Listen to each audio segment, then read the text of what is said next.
I would call this meeting to order right now. I do want to give the news crews an opportunity to set up so that they don't miss anything. So we're going to hold off just a couple of minutes until they're ready. So normally we would be starting right now on time, but we're going to give them a couple of minutes. So y'all go right ahead.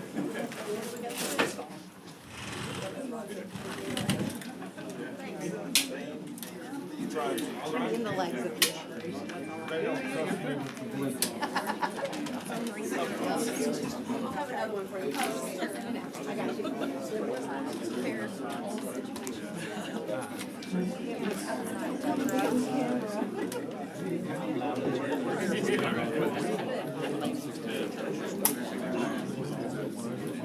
Well, yeah, we wouldn't expect all that. You can kind of feel it.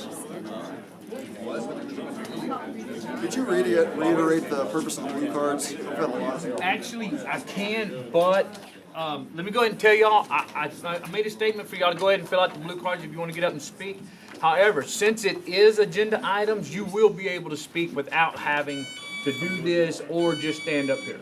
So you will be able to speak. You don't have to worry about coming forth and standing in front and doing all that. If you want to stand back there, you'll be able to speak whenever those agenda items. If not, though, however, what that is about is in the future, hopefully most of y'all will come back to council meetings. That way you get lots of good information when you show up here. These are for that very purpose. When you come into a council meeting, if you're filling these out, you want to speak, you can speak on anything other than items that are currently under litigation with the lawyer or on a personal matter. You can't come in and say, Roger's horrible. You can come in and say council's horrible. You can't come in and pick on individuals like that. So other than that, you can speak on anything you want for 3 minutes. And are you guys ready? Yes, sir. All right, you good? Okay, then it is 6:02. I will call the meeting to order and announce that there is a quorum present. And at this time, if you would join me for a word of prayer. Our dear Heavenly Father, we thank you so much, Lord, for this day that you've given us, this beautiful weather, the rain that we've had in the past. Lord, you know that we need that so bad, and we ask you for more and that your continued guidance. Lord, I pray that as we act on behalf of the citizens of our community, that we do so in a way that brings glory and honor, and that we do so in a way that benefits our community to the best of our abilities. Lord, we pray for the understanding that you are able to show. We pray your hand over this meeting. We pray your hand over every individual here. Most especially, Lord, I pray for our men and women of our military who protect us, both foreign and overseas and here at home, who allow us the freedom to gather together like this and have these conversations, Lord. It's in your Son's holy name I pray. Amen. If you join us for our national anthem, I pledge allegiance. Come on, y'all sing, we'll sing. I pledge allegiance to the flag of the United States of America and to the republic for which it stands, one nation, under God, indivisible, with liberty and justice for all. Honor the Texas flag. I pledge allegiance to thee, Texas, one state, under God, one and indivisible.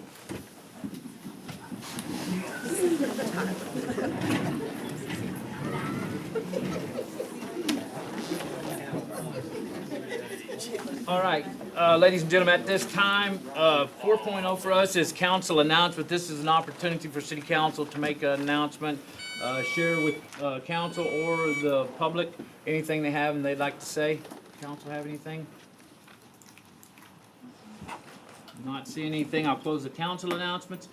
Moving on to 5.0, this is the public comments. This is receipt of petitions. At this time, anyone will be allowed to speak on any matter other than personnel matters or matters under litigation for length of time not to exceed 3 minutes. No council, board discussion, or action may take place on a matter until such matter has been placed on an agenda and posted in accordance with the law. This is that part I was telling y'all about. If anybody'd like to come up and speak right now is your opportunity to do so. However, you also will have a chance to speak when we get to these agenda items, so it's up to y'all. Anybody want to come forward? You want to wait? No problem. All right, seeing nobody coming forward, I'll close the public comments section. We'll move to 6.0. This is our consent agenda. This is to consider and act upon approving minutes from the regular meeting of January 10th. Council's had an opportunity. What? Council's had an opportunity to look over the minutes. Unless they have anything they want to pull off, I'd entertain a motion to approve the minutes as read. Have a motion by Councilman White, seconded by Councilman Rector to approve the minutes. All those in favor? Passed unanimously. Thank you very much. Moving on to 7.0, this is our regular agenda. This is to consider with possible action to approve commencing annexation process to annex property owned by the EDC and described as being 4.40.279 acres out of the southwest one quarter of section number 76 BBB and CRR Company Lands, Callahan County, Texas. Said 40.279 acres being more particularly described in the attachment A. Mr. McGuire? So, Mr. Mayor, council, citizens, this action is to annex in the 40 acres that the EDC purchased. This will allow us to completely update our city maps. We've already started that process with Jacob and Martin Engineering. So it's the staff's recommendation that the council begin the process of commencing the annexation of the property. Council have any questions for Mr. McGuire considering this item? If not, then I would entertain a motion to approve the annexation process to begin. Make a motion, we approve the process for annexation. I have a motion by Councilman McGuire, seconded by Councilman Martin to approve the annexation process to begin. All those in favor? That passes unanimously. Thank you. 7.2, consider with possible action to approve a resolution setting a date, time, and place for a public hearing on the proposed annexation of certain property by the city of Clyde, Texas, and authorizing and directing the city secretary to publish notice of same. Mr. McGuire? So, Mr. Mayor, council, citizens, this is the second step in the annexation process. This will set the resolution. You so pass, setting the date to the March council meeting to have the public hearing and council to consider the annexation. Did council have any questions about that? So I'll entertain a motion to approve setting the resolution for the date, time, and place to take place on our next council meeting for setting up the public hearing. I'll make a motion. I have a motion by Councilman White, seconded by Councilman Martin to approve setting the resolution, setting the date for time and place. All those in favor? That's unanimous. Thank you very much. Moving on to 7.3, this is discussion with Clyde Little League and Girls Softball Board members. At this time, who do I have is going to stand up and speak first for Clyde Little League or Girls Softball? Little League or softball or both? The lady was already prepared. I'm so sorry, Mr. Chair. I'm so sorry. No, that's fine. So, that's fine. Myself and two other board members are going to stay up here in case y'all have questions. Okay, very good. Thank you. If y'all would, just introduce yourselves so that Connie can get it on the record. Clint Carlisle, sorry? president of Clint Carlisle, president of Clyde Little League. Address? 625 Robin Hood Court. Okay. Holly Kofer, Address? 1436 County Road 631. 631? Is that a Clyde address? Yes, ma'am. David Newman, 1107 Woodland Drive. That's Clyde. All right, thank you very much. Please go right ahead. As we introduced ourselves, I know a lot of y'all, but my name is Holly Kofer. Y'all may know me by Holly Chaponi. I grew up here in Clyde. My dad grew up here in Clyde. My brothers and I did. My kids are here now, which is great. Basically, I've been elected to be on the Little League board, and we're coming to y'all with just a little bit of information and some requests for y'all. So first, I'm sure most of y'all know the history of our Little League fields that we play on now, Clyde Community Park. That this land, the history of it was purchased by Knox Wagner and Diamond Anderson and Tex Cloud for our community, and with the community's help, they built these fields. In fact, I've talked to a couple of people that remember playing on them in late 60s and early 70s, and remember going out there with a hoe in the infield after a game. Definitely, this has been a big part of our community growing up, and it still is. Basically, we want to say thank y'all so much for this new complex. We are all so excited about the new sports complex. We are 100% behind it. Our kids will benefit from it, and as they grow older, they will benefit from it as well. We're all very appreciative of that. What we want to come to y'all and ask is, I know right now that there's no plans for the current facility for the future. We are asking to not let that facility go. Let us keep playing ball on it. And the reason being is I have some numbers in here for y'all. If you've never had to do scheduling of practices and games for Little League or softball, you may not understand the numbers that we're looking at. So already right now, this year, our enrollment for Little League is 215, softball's 119. And we don't only serve Clyde, we have Baird, Eula, Hamby, Potosi, Auckland area. We don't turn any kids away. If someone can't pay or doesn't have the equipment or unable to get it, we're not going to turn them away. They're going to play. We'll help them get the equipment they need. Right now, just Little League. I don't have the softball numbers. They can tell y'all a little bit more about that.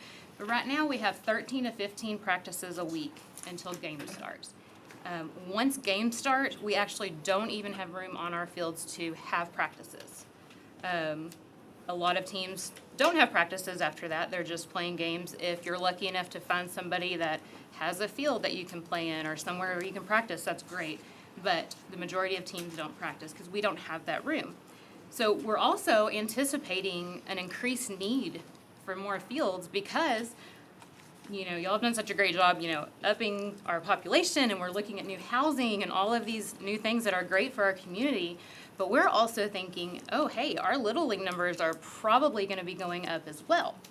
So we know right now that we're already limited.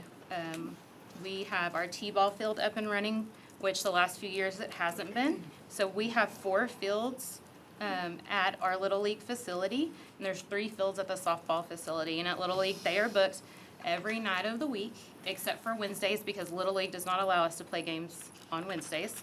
And we are practicing. If you look at our game numbers, our games will start on March 25th. So we have these separate divisions here. We have majors, minors, farm, t-ball, junior, and intermediate. Minors this year, we have 91 kids playing minors. We have 6 teams. And again, we're thinking, hey, that's going to increase the next few years, which is great. But those are the number of games that we have scheduled. Now, right now, this does not include junior and intermediate games because those will be played with other teams around us. And right now, because of our light situation on our junior field, we don't have the ability to schedule games here for those. But right now, games are scheduled Monday, Tuesdays, Thursdays, Fridays, and Saturdays. And it's pretty, if y'all have ever been out there on a game night, we're there from about 5:30 to 10:30, and it's pretty busy, and it takes a lot of people to get it going. And so that's a little bit of information about our numbers. And about 90% of our participants are 12 and under. These are the future of our high school. These are our kids that are coming up to play sports, and we want to foster this love for baseball and softball, and we want to give all these kids the opportunity to play. What we're worried about is if we don't have enough practice and game fields, that we won't be able to increase our numbers and let all the kids play that want to play just because of the availability. And there's a lot of kids in our community that otherwise, without Little League and Softball League, that they wouldn't get to play baseball. They can't, it's not feasible for them to do travel ball, whether it's because of siblings or because of the monetary side of it. But really our goal with Little League is to get out there and let everyone play that wants to play and have fun and teach them some information about baseball. So that's one of the main goals that we have here is that we are requesting to y'all, if at ever in the future that y'all are considering doing anything with that land besides a ball field, we would really, really urge y'all to think about the kids in our community and this Little League that, you know, the community has formed all together to build those fields and keep them up over the years. And I know several of y'all have had kids out there and grandkids and have gone out there and y'all have put work into those fields. And you know that they're very special. And again, we're very appreciative and very excited about the new complex and the new fields. We are just thinking logically based on our numbers that we have right now and the anticipation of the increase in population. So I really urge y'all, please, please, please consider that. I would request that y'all don't decide anything with that land for a few years after the complex opens, so we can kind of see how that scheduling goes with high school, how it goes with Little League, how our numbers look. You know, we totally 100%, I don't think anyone in here questions that we want high school out on those fields. We want tournaments to be played. We want playoff games to be played. We want that. I mean, that's exciting and that's great for our community. We just are asking to have our fields that we've maintained and that we will continue to maintain available for our kids to be able to practice and play on. Another thing that we'd like to discuss is our field lights. Over the years, we have repaired those lights, and as I said, many of y'all have been out there, and y'all may have been the ones putting new light bulbs in at one point. We have, over the years, have bandaged and done everything we can to make the lights playable. Right now, our junior field is not playable. So where our intermediate and junior kids play is not playable. I was out there the other night and I see the kids out there with 2 lights on trying to throw the ball in the dark. And number one, that's not safe. You know, we know that. In fact, the first night that we turned the lights on at the junior field, one of the crossbars fell. It was a rotted crossbar and it started a fire. Fortunately, no one was hurt. Fortunately, the fire was contained and put out. But obviously, if that can happen, we worry about other safety issues with it. Like, what if there was someone there? What if this happened? I put some information on there about lights, and I'll let y'all read through that. You know, basically just some information about it. Our kids can't play without them. You know, it gets dark early. Parents work, we have school. Unfortunately, we have to have those late games. And sometimes, I mean, what time do y'all turn the lights on for practice? Right now, 6:37, 7 o'clock. 7. And so, you know, we have to have those lights to play games. We know that if we replace these lights, we know that LED lights are about 75% more energy efficient than the old lights that are there. They're also environmentally safe. They last longer, less heat is emitted. But our biggest issue is the safety issue. The safety of our kids is number one. That's also followed by, of course, building the love for the game. We know about 9 or 10 years ago, the lights started a fire that went all the way to the Blake Fluid Water. You know, we don't want that to happen. We don't want anything in our community to get damaged, and we're trying to be proactive to get these lights safe for these kids. Of course, you know, physical injury to players, coaches, umps is always a risk if you don't have adequate lighting. You know, that being said, another safety issue that we have is we don't have any AEDs at either the baseball or the softball fields. I filled out multiple grant applications for lights and to get AEDs on our fields, because to me that's a really big safety issue. You know, recently y'all have all heard about DeMar Hamel and the Commotio Porto, and the highest risk for that is youth baseball. So for me, that's very important for me to try to get AEDs out there. We don't have those, so just so you're aware, they are expensive. The same with the lights. We're trying as best as we can to fundraise and to raise money to help replace these lights. When we got to the point where we kind of felt like, okay, we got to do something. We got to get these kids out here so that they can play ball. We got to get these lights fixed. That's when we kind of got a little creative, and we said, you know what? Let's reach out to our community. You know, we have community members that maybe can help us, and so that's where we are, because financially it is a very big cost. It's right now an estimate just for the junior field lights is $17,000. And that's just partial lights, Right, and to that. get them to be able to play. And that's not replacing our minor major field lights, our farm lights. We have those going.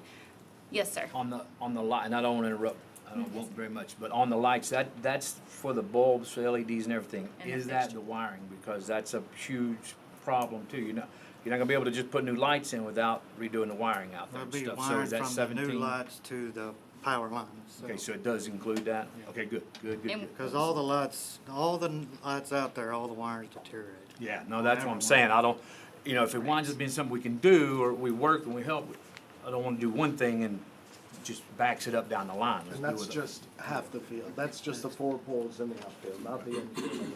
I just wanna make sure that wiring was included in there. All right, go ahead, Yes, Mr. and I Coker, will sorry. say that, this is an example of how our community does come together for our kids. Obviously you can look at the support that is here, which we're so grateful for, and we're grateful we have these people that love our kids, and this is why we live here. We've had a community member, a parent, reach out and donate his time and expertise to help us create some crossbars for these lights, which is huge. As I said, one of the crossbars was rotted and fell. I think most of them need to be Rotted. repaired. I think several years ago, there was the metal for it and it was stolen, I guess, and so ever since then, it hasn't been, there's nothing that has been redone on it, and it needs to be.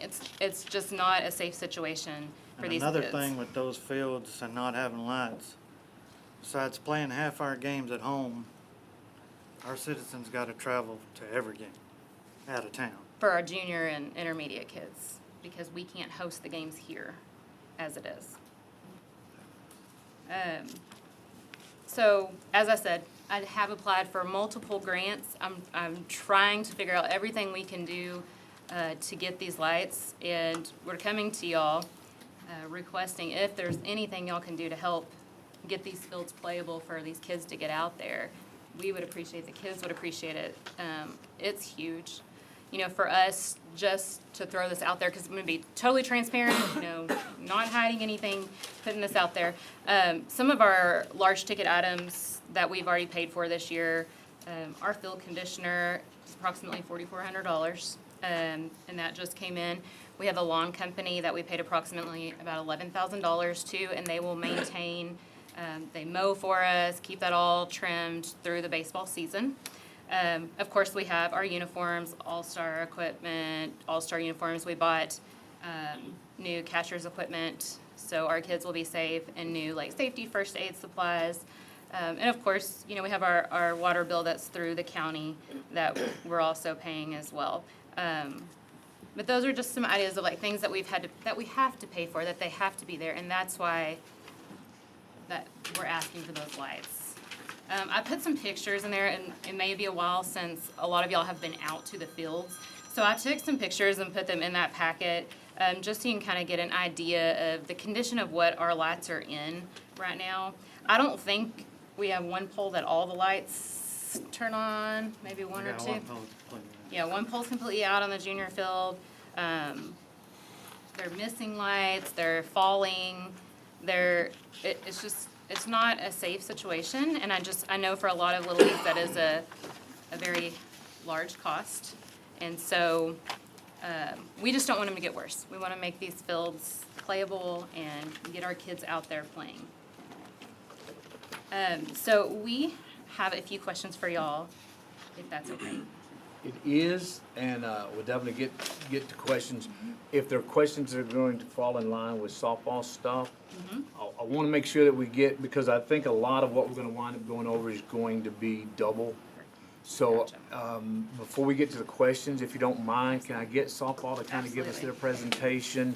And that way, again, because I think some of the things are going to be some of the same concerns. That way council can address it all at once. Thank All you. right, thank you, Ms. Coker, so much.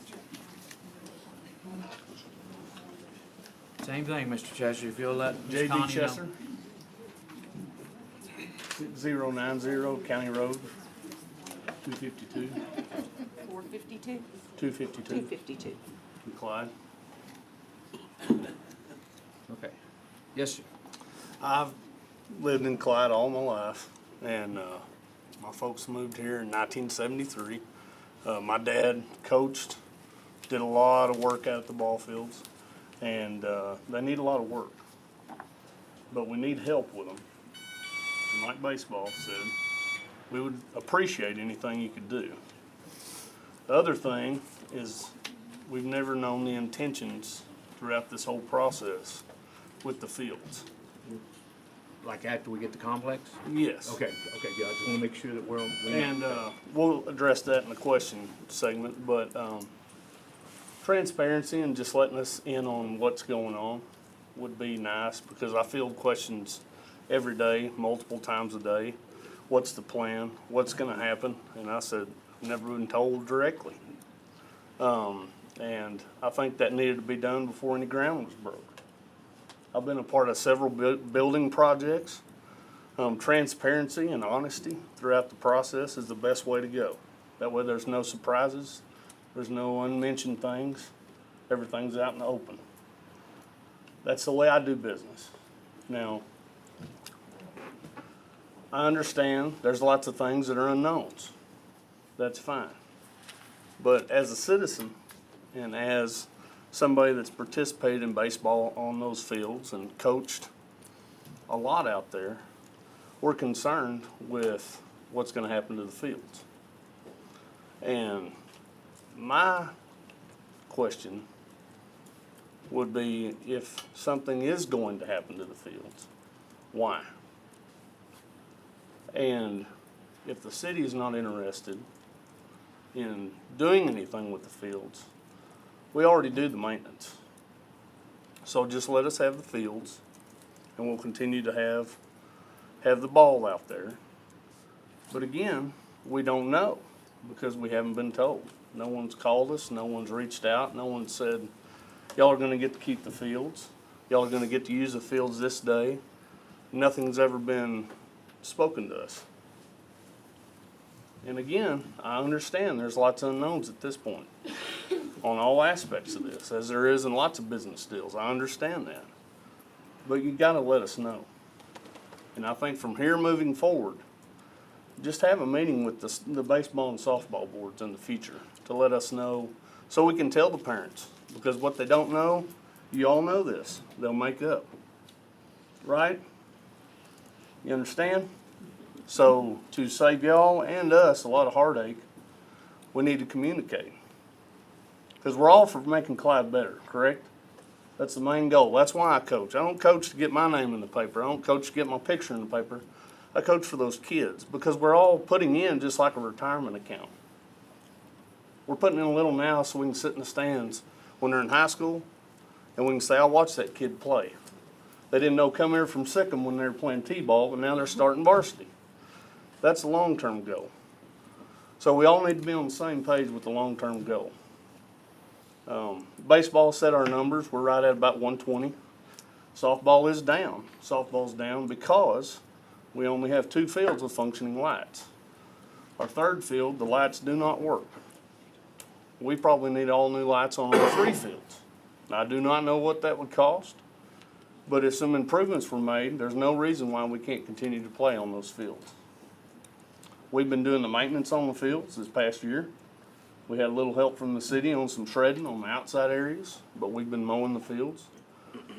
Me and a couple others been doing that ourselves, trying to save the Softball Association money. We've had lots of people doing lots of work. Courtney Metcalf does all the scheduling. She lines up all that stuff. She's done all of our paperwork. Richard Hoffman's put in countless hours, so is my wife, Amanda Chester. And we just need to have transparency. Because when you're trying to tell people, I don't know, it makes me look bad, it makes y'all look bad. We need to all be on the same page. We need to communicate. Okay? All right, thank y'all. And you may have some questions in just a second. Yes. Ms. Kofer, if y'all want to come back up, and then we'll go ahead and start addressing the questions. I do want to address Little League and softball prior to that, because it may have some of the answers you're looking for. And I'll state by saying this. For those of y'all who don't know me, I've been here a very long time.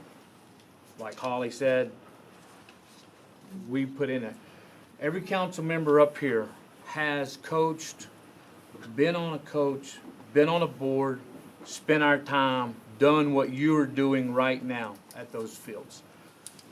There is nobody up here that is not 100% for our children. As John put it, people will make stuff up. Social media is great in some ways, it's horrible in other ways. I have to direct one comment directly to what you said. You kept saying transparency. The problem with that is nothing that council has done concerning the complex or anything on those fields has not been transparent. You know what the problem's been? None of y'all have been here until tonight. You're just now, because somebody said on social media, somebody said, oh, the city's gonna bulldoze those fields. Oh, we're getting rid of it. Oh, the city wants to do that. And I do apologize. I am very passionate about this. I am only involved in council government. I got started in this because I was president of the Little League in 2006 when we started all of this to where we are today. So I will try and maintain. I am very passionate about this. But because nobody shows up to a city council meeting, when we lay everything out, everything is transparent. Nobody's here to see that. So when they ask you, and they ask you, what's the city doing? Why don't they ask us? Now, I'm gonna say this, Mr. Wilkerson and Mr. Seaborn, both of them have made contact with Mr. McGuire in the past 2 We weeks. did as a board collectively last year as well. Sorry, what? We did collectively as a Little League We board did as also. well. Yeah, and I and Mr. McGuire came to the Little League Board and had some of the meetings that still haven't changed. But what I'm saying is, these two individuals came in and sat down and discussed and got the information that was needed. I hope that y'all see that we are trying to work on that. But again, this information is out there. It's not being hidden from anybody. It is a known fact that you, as a citizenry, we, people in general, don't get involved until it directly affects them right then. So I just wanted to address and to make sure that everybody understands that, as Holly said, when she stated, I'm not sure if any of y'all have been on that, if any of y'all have done scheduling, any of that. I'm here to tell you that we all have done that. So we do know your pain in this. This is not something that we go into lightly.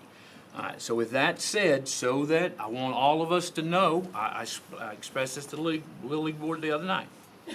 Now, please ask your questions, and I will address a lot of what I took notes while y'all were both speaking. I will address a lot of that. But let's go ahead, please. First question. In this, y'all may not be able to answer these quite yet if we don't have the scheduling, but we're trying to just get an idea, so we don't go into next year blindly. Do you have an idea about how many days a week that Clyde Little League will have access to the new fields for games and practices? Yes. 4. Y'all will have Monday, Tuesday, Wednesday, and Thursday. Now, I do understand you said that because of Little League Incorporated's rule that you can't play on Wednesday, that limits y'all to 3 days, Monday, Tuesday, and Thursday. Okay, so how many fields will be playable for Little League? Like to have the movable mound? At 46 foot. You can, Because you will be able to move the bottom, the little field that's there. Now, because not all of your teams are just on the 46-foot base, But that's what she talked about earlier. but not all of Major- them are, so All you. of them but 3. So we have 19 teams this year. Okay. 16 of them are a 46-foot mound. So you'll have, we From- can put 2 of those together out there for that.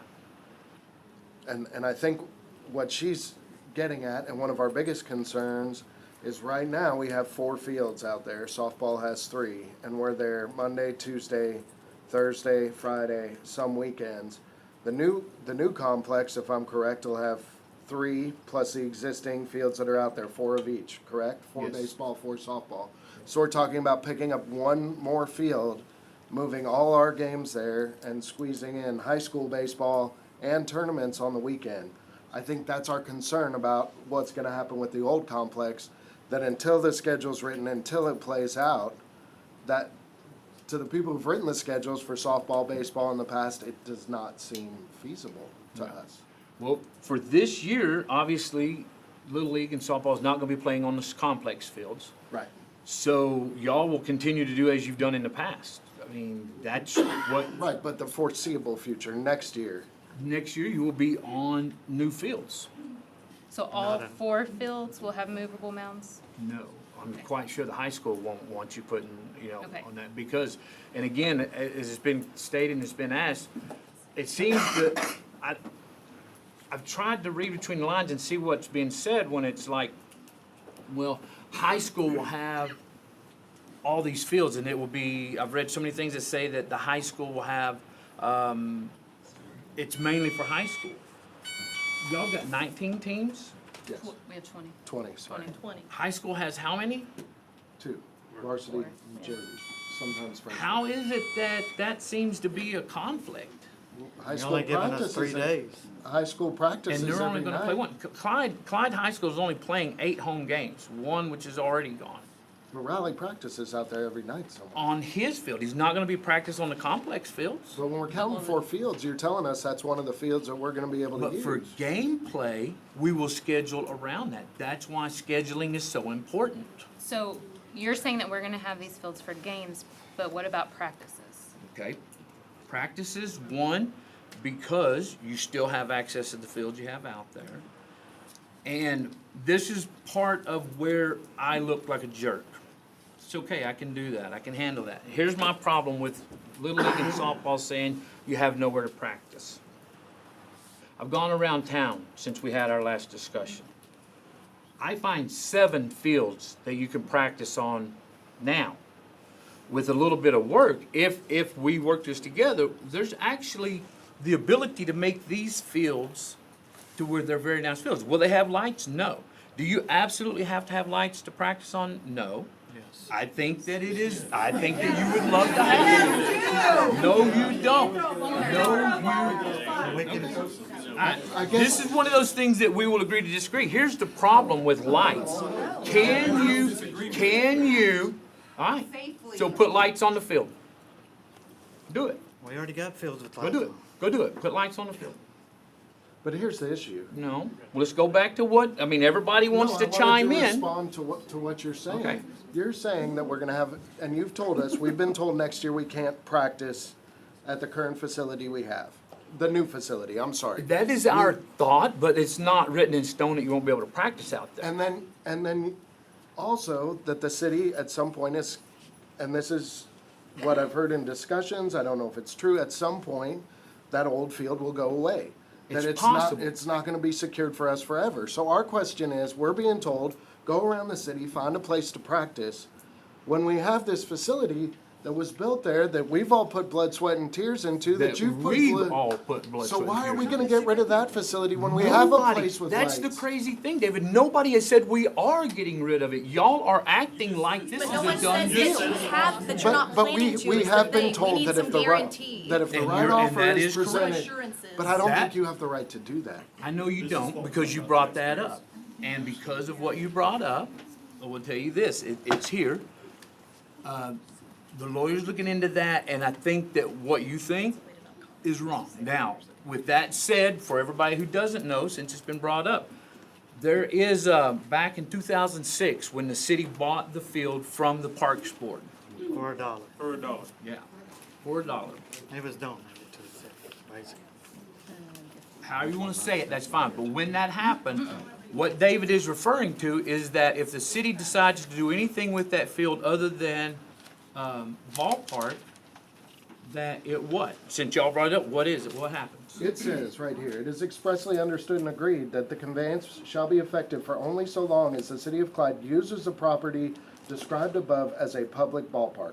If the city of Clyde ceases to use the property herein described as a public ballpark, all rights, title, and interest conveyed by this instrument shall automatically revert to and vest in grantor. The grantor at the time was the Clyde Community Ballpark, we know Right. that. Grantor, successors, and assigns without the necessity of any further act on the part or behalf of the grantor. Grantor, it being the intent of the grantor to convey a determinable estate of the grantee. This, when it was signed by you Yes. as the president of the Clyde Community Park on the 7th of December in 2005. Yeah. So, it appears to our board, to us, that if before it's sold, if you guys don't want to use it for baseball, it goes back to the Clyde Community Parks Board, correct? Okay. That could be, but, okay, so where's the Clyde Community Park? So, If you will listen to the question, you'll get the answer. Where is the Clyde Community Parks Board? so it was revoked in 2011 because no taxes were filed for 3 years prior. However, according to the bylaws of the Clyde Community Park, it does say that if the board was dissipated for any reason, that any assets would have to go to a charitable organization, a non-for-profit organization. And who would that be? Clyde Little We League. would hope that it would be softball. Clyde Little League. So is plus Clyde softball. Little League Incorporated? Are y'all a nonprofit We are. organization? We are, You have your 501(c)(3). 501(c)(3). You have everything you need to So do does that. Yes, softball. we do. And that's a great thing, because that brings us to a point that we have talked about that could be beneficial to that and to y'all. Because again, y'all, come in headhunting thinking that nothing can be done, but that's not the case. So this is where now, unfortunately, the legalese parts of it gets into it. So I have the same thing you have. I have the Articles of Incorporation, signed by Ms. Trowbridge, all of that. I have the paperwork that you have there because, as you stated, I was president of the Parks Board at the time we did that. So if it reverts back to that, there are several different avenues that have to be looked at. Now, one of the things we've talked about would be hopefully trying to donate that fields out there back to Little League and softball. Problem is, it can't donate it back to y'all. I'm just saying y'all as the board, just for ease of discussion, because it never was Little League or softballs. So it can't be donated back. So according to the lawyer, that's something they're looking into. We will have those answers at the March's meeting. So I would request y'all come back then. We're not finished tonight, by all means. Don't think that we're finished talking about this. But those answers, as far as the legalities of these things, both of what you brought up, we have to further investigate that. And- So, go ahead. And just to be clear, the Clyde Community Parks Board at the time was made up almost exclusively of softball board members and baseball board members, because you were on the As baseball. Little League board. president, So- you're right. So, just generally speaking, the closest thing to it, the Clyde Community Parks Board right now, Yeah. is the Clyde Baseball Board and the Softball Board, which are both nonprofit And 501(c)(3)s. I'm correct? great with that, but just the general and the closest thing to it, look at where we're already at because of the legalities. Anything we do moving forward has to be couched in exactly doing it the right way. Which is what the problem is when everybody out here that goes, oh, well, you just don't care about the kids. No, we do. But as a council, we are also tasked with not just Little League and softball who play ball for several months out of the year, but an entire community throughout the whole thing, of which we are still a part of. So yes, you're right. And we want to work with that.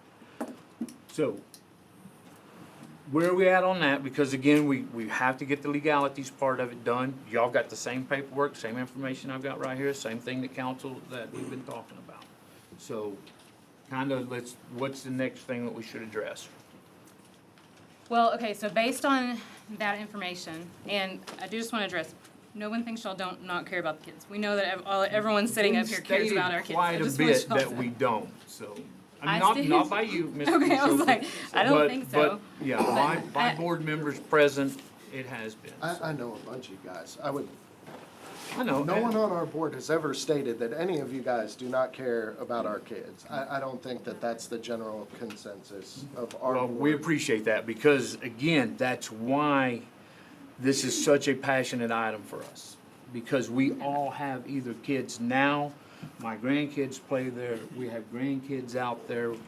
We are involved in this, so we are vested in this just as you are. So that's why we're trying to make this work. So based on the information that we have right now, and Yes. kind of not knowing next year is kind of up in the air, we do like, when we get towards the end of our season this year, we are going to be preparing for next season. As of now, how much longer does it look like Clyde Little League will have access to the current fields so that we are able to plan?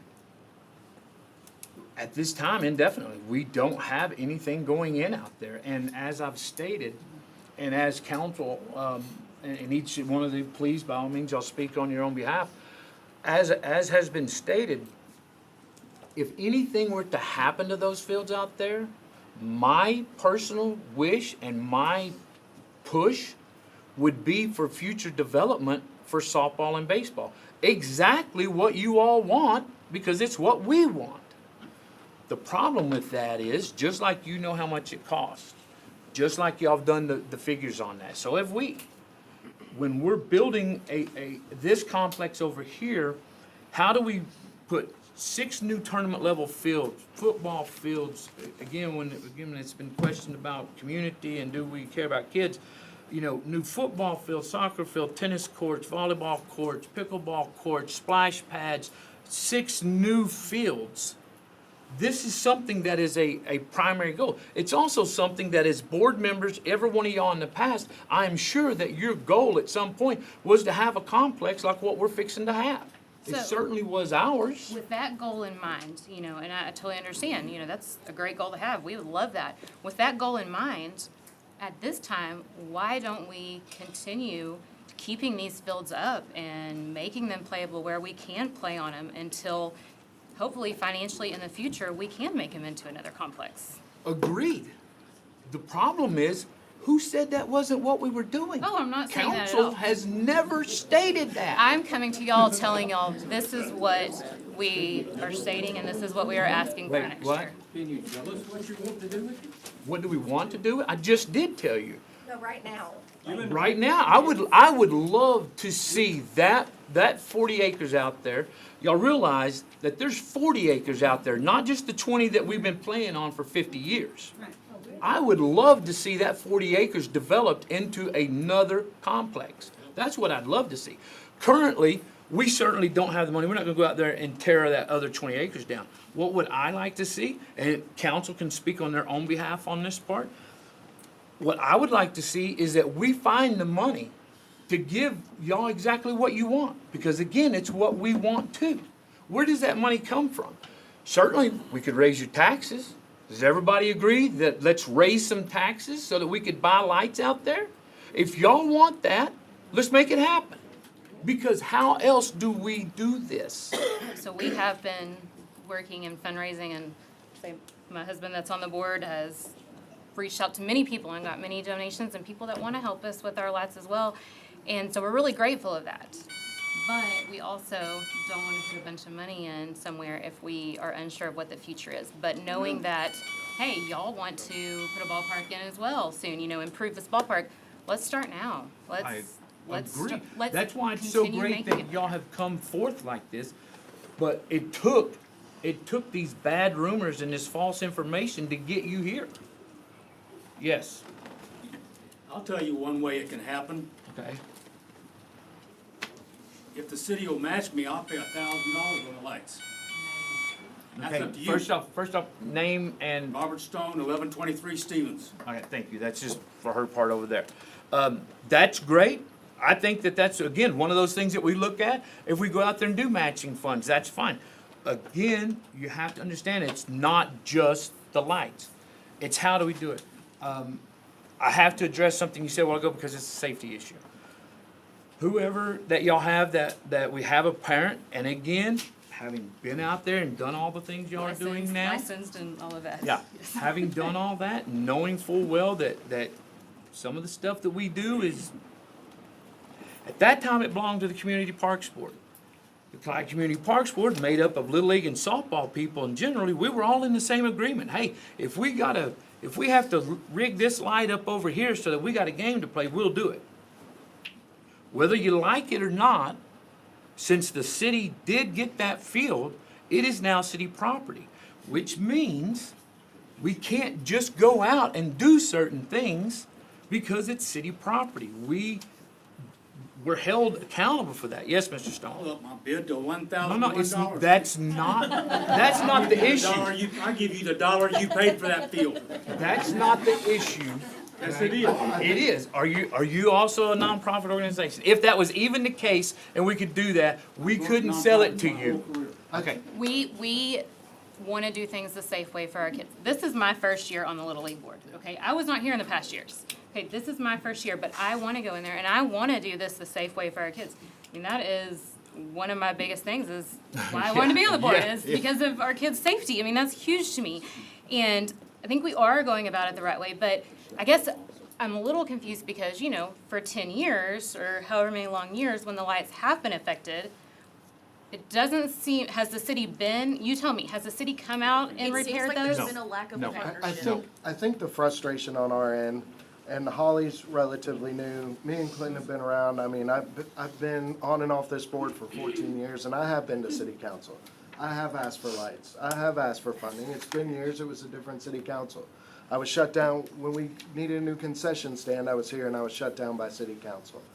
The understanding, as I look back at this agreement, one of the reasons it was sold to the city for $1 was so we could get help maintaining that field from the city. At that time, when it was sold here, the city administrator at that time, who I spoke to, that's when that road was paved. That was when that last major expense out of the city was given to us. The lights were bad then, and they're just worse now. I think since then, the only help we've really gotten was 3 years ago, you guys paid to mow our grass for us, and that funding was cut this year, and we're not sure why. Okay, real quick, I'm gonna let Mr. McGuire pipe in here with some financial, and this mainly because I don't see Mr. Kirksey. He is working. Okay. And you addressed it a while ago with some of the funding that Little League has put forth on that. I'd like to express that because, again, when it's been pointed out, well, Clyde, the city of Clyde's done nothing for us out there. That was a statement that was made. You know, the city has done nothing. Before I turn it on, I will tell you this, and again, at the time that this was done, it was 2005. And as it was done, this is what was stated in that. So the city accepts the property in its present as is condition with no repairs required.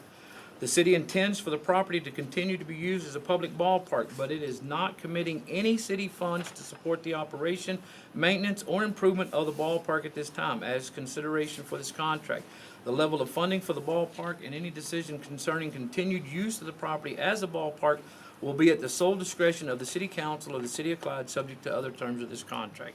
I only bring that up because at the time it was done, it was everything that we could do as a Little League board, as a community parks board, because exactly what you're going through right now, no money for lights, no money for almost anything, and I don't know how. Praise y'all for being able to pay somebody $11,000 to mow your fields. We mowed our fields. We never paid anybody to mow our fields. We couldn't afford to. We mowed our fields. So great that y'all are able to do that. That's fine. But this was what was in effect at that time. Now, since then, the city has, at different times, through different councils and through different city administrators, either budgeted money at one time or another, or done things like right now, currently. Again, this goes back to where I look like a bad guy because I'm pointing out things that are facts and not what you want to hear. I don't know what it takes in other towns and other cities where Little League or softball pay to play on city parks and fields. Does anybody know? I don't know. Sorry. Abilene charges $25 a kid. Okay, so That's it. So I don't know. How much does the city charge Little League or softball for their kids to play? Nothing. How much does the city charge Little League for the electricity out there? I mean, y'all are concerned Are you about the asking lights us, and or- everything. Yeah, I am. These answers I do know the answer to, but I'm asking. So when you say that the cost- city the of light Clyde cost has could've done nothing, we don't charge you to use the fields that we own, that we don't maintain. That's part of what this was. Because I was involved in this when this originally happened. That's part of it. We, at the time, the city is doing so much better today than it was then. At that time, we couldn't. We absolutely couldn't. I can answer your questions for what the city of Abilene charges, Well, we've already got an answer, but go ahead. okay? For league play, both Little League and baseball, they charge nothing for league play. Okay. For tournaments, whoever the tournament host is, it doesn't matter if it's Dixie, Little League, Northern, wherever, they pay $25 a team to the city, plus $20 an hour for the lights per field, Okay. just to have a tournament. Okay. But for league play only, they don't charge the leagues. Okay. But the only thing the city does for them is basic maintenance on their concession stands or their buildings Yes. and mow the fields. Yes. That's it. And that is my point exactly. The fact is, we don't charge. You're not paying electricity, you're not paying the insurance out there. Yes, I know that Little League and ASA have insurance through their organization, but you're not paying the insurance on the property. The city carries a $500,000 insurance policy out there, and I think this year Little League had 2 claims that the city had to deal with Over the past years. over the past years. Okay, so not last year. Was it fire hazard due to the lights? Yes. Why does the Although city, I hadn't got through it, but yes. why does the city carry a liability policy? Little League and USA Softball will offer the city a policy Because liability. it's city property. We own the property. We have That's to, correct. we But have to USA carry. Softball and Little League will insure the city on liability. Well, then that's great. See, those are the things that we need to work together on. So, because, hey, believe me, Chris, what was the amount that we pay? Because if hey, we're all in the business trying to save money so we can put it somewhere else for better use. So if we're not paying whatever our amount is that we pay a year for insurance on that ball field alone, and it works that Little League and softball can take care of it, then that's beneficial. And those are the kind of things that we want to do because that helps all of us in the end. Go ahead, Chris. So the carrying costs for the insurance are $30,000 a year to insure the ball fields. Excuse me, and right now we're paying on average $150 a month in electric bills for the 2 fields. So you get to another point, and I think this is important that this gets stated. And so in your enrollment of the players, you've pointed out that it serves the communities of Clyde, Baird, Eula, Hamby, Potosi, and Opland. So it's the city of Clyde taxpayers that you're asking to subsidize. 80% of our enrollment is Clyde. I mean, our umbrella falls for those kids to have. City residents that are paying city tax. Yes. Yeah, I mean, I don't have an exact number, but, So am I mean, just am I looking through to addresses, understand that probably my offer's 8. just been rejected? What's that, sir? Am I to understand then that my offer has been rejected? No, it hasn't been rejected. We're not entertaining an offer right now. That's not where we're at right now. If you have a question, and you did, and that's fine, but we're not entertaining an offer, that we're still in the discussion phase of this and answering questions. Now, I told you, that's great. Hey, if you wanna do it, that's one of those fundraising ideas that we go. If it got to the point where we said as a city, okay, look, we're trying to figure out how best to do that. So if you get everybody in the community, really, okay, There yes, was a quid pro quo on that. nope, that's fine. I will ask you this. I think that we're trying to be professional, and I'll ask you to continue to also be professional. If not, I'll ask you to leave, and that is to keep it from getting unprofessional and out of hand. So, Mr. Stone, do you have anything else you'd like to add? Yes. What? Is the city going to accept my offer? No. That's a question. At this That's time, a no. question. At this time, no. To answer your question, no. Now, Sorry, I had to come to that. I have just on the financial part as well. I know, and you may know the answer to this since you were on the board at that time. When the property was deeded over, there was a discussion, like a newspaper article that talked about, hey, one of the, pros about doing this is we could possibly get city water out there. 'Cause I know our watering situation is bad, and we you have know a that. water meter out there currently. I don't know So we're why Little paying- League is not using it. Okay, so we're paying county water, Yeah. not city water. Yeah, but again, like I say, So we years can get ago, city we water? put a meter out there and divided it up and split. So I'm wondering, one of my questions was going to be, how much is Clyde paying? So, There's just one meter, and we That split goes the out bill there. with softball. okay, but that's my point. County. It can be, it can go out there. Y'all could be using Clyde water, so I don't know can. why. Okay, so we can use like the city water, not county. Yeah, absolutely. But now here's the thing.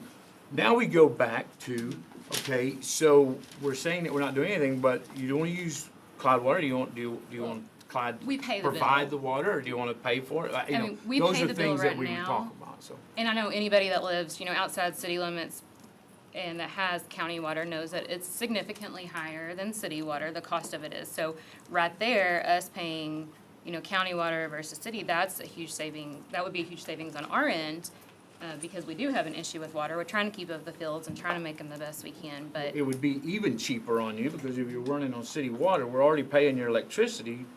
We would probably pay the water too. But that's something that we would work into taking care of. We pay that $150 a month. Is there a possibility for reclaimed water, like y'all do at the golf, they do at the golf course? That thought just came up in my mind. No, we don't have the infrastructure Yeah, to no- put the gray water back out. And again, that would be something that if in the future we were developing something out there, that we might incorporate that in there. But currently, no.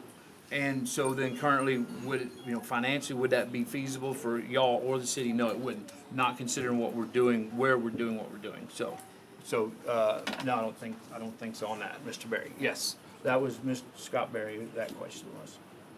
No, Scott, do you that's good give her information your for us, address for because- the record? Okay, Ms. Cofer, I'm sorry. 3385 FM 604 North. Say that again. 3385 FM 604 North. I think Yeah. financially, just looking back, and I know things have changed with the city over the years, like you said, but looking back when it was deeded over, I know that the idea at that time, like you said, was maintaining, and we're appreciative of the electric bill, and that's why we want to maybe hopefully get lights that will decrease that bill, because right now they're expensive out there, and I know that electric bill is expensive. But overall, those were the questions that we had for y'all, that we wanted to get some answers on, and I appreciate y'all's time for that. And again, we just want to put out there that in the future, whenever you're looking at the future of these fields, please think about what we're asking. Please consider keeping them at least for a few years after this new complex has gone up, so we can figure out this whole scheduling and practice and all of those things. That's what our request is to y'all. I think that's Appreciate your great, time. and most definitely, will be taken into consideration. That definitely is. That's why, as I stated today, and stated to y'all at the board, that's why I wanted y'all to come to council meetings. It's why I asked. David said that he'd been here a few times before, but I have asked on multiple occasions, and this goes for every citizen out there. You want something done in your community, show up and ask us about it. When you say that you don't know about it, it's not because it's not being dealt with here, it's because you're not going and finding that information. But I do need to clarify. David had said that when that was turned over, that it was with the understanding that the city would do certain things. That's not true. It's not the case. This states what the city's point was on that. It was turned over because the Clyde Community Parks Board in itself could not get grants. Because you know who owned that field out there at that time in 2005? You know who the owner was? I was. As president of the Clyde Community Parks Board, everybody that was on that parks board was the owner of that field. And when we looked into getting grants, nobody was going to give a floating board money. They weren't. They're not gonna give Roger Brown $50,000 to put lights on the field. It had to belong to an entity, had to. That's why the $1. The purpose was, and there was an individual on the board with us at the time, on the Parks Board and on the Little League Board, who had a background and a knowledge in grants. And we took some advice from this individual, knowing full well that once it got turned over to the city, these grants would be forthcoming because that's what it took. That did not work out. It did not work. The grants weren't there, the individual writing the grants wasn't there. That never took place. That said, so the grant and the funding didn't come like we had hoped. We knew going into it that it might not, but that was our hope. We knew what city council was gonna do, and that was nothing. That was the council at the time. So what I'm telling y'all right now, you have a city council right now that is your best bet for getting everything that you want out there, simply because everybody on this council has been where you're standing right now. So the problem is, we have these meetings. We have a city council meeting every month. Everything that was done out there with the complex coming in was discussed. Y'all heard us already talk about the annexation process. That annexation process starts with us talking about it. The next step is a public hearing. That public hearing is where everybody in this room gets to stand up and have an opinion and a voice. You wanna know how many people showed up to any of the public hearings on those? Not as many as in this room right now for all of them combined. So how? As a mayor, when I took over here 5 years ago, We weren't getting you showing up like you are right now today. Thank every one of you for being here. We weren't getting that. And people say, well, we got jobs, we got time, we got kids, we got food, everything. All the excuses that we all offer, okay? We all do. We had the same excuses 20 years ago when we were where you're at now. But the fact remains that it has to be done. That's why, although y'all laugh when you say that we can't practice without lights, if you're not playing on those fields because you're playing on a $15 million sports complex, and you say, well, we have to practice at night because we don't have enough fields, and yet I just told you that there are 7 more fields in Clyde right now that we could go play on, not counting. Where are they at? No, honestly, I really Okay, wanna know. I and don't I know. will address that, but the fact is, I shouldn't have to. Here's why.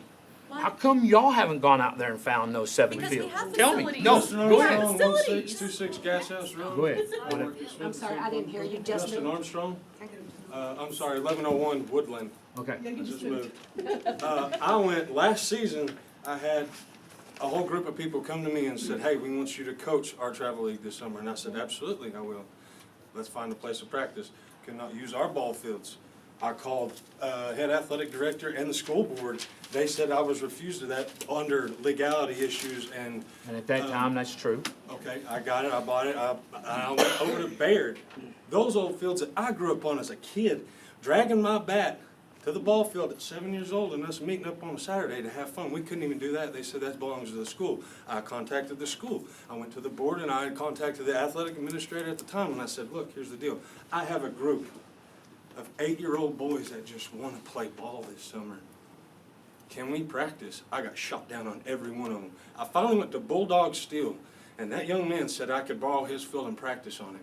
But he conducts a business off of that property as well, so I'm not guaranteed that 4 fields that set in the 4 of the 7 that you're talking about, I'm pretty sure off of They're Gas not, House. but I know what you're talking about because we do One of want them to is talk to only him about okay to that. play on, Yeah.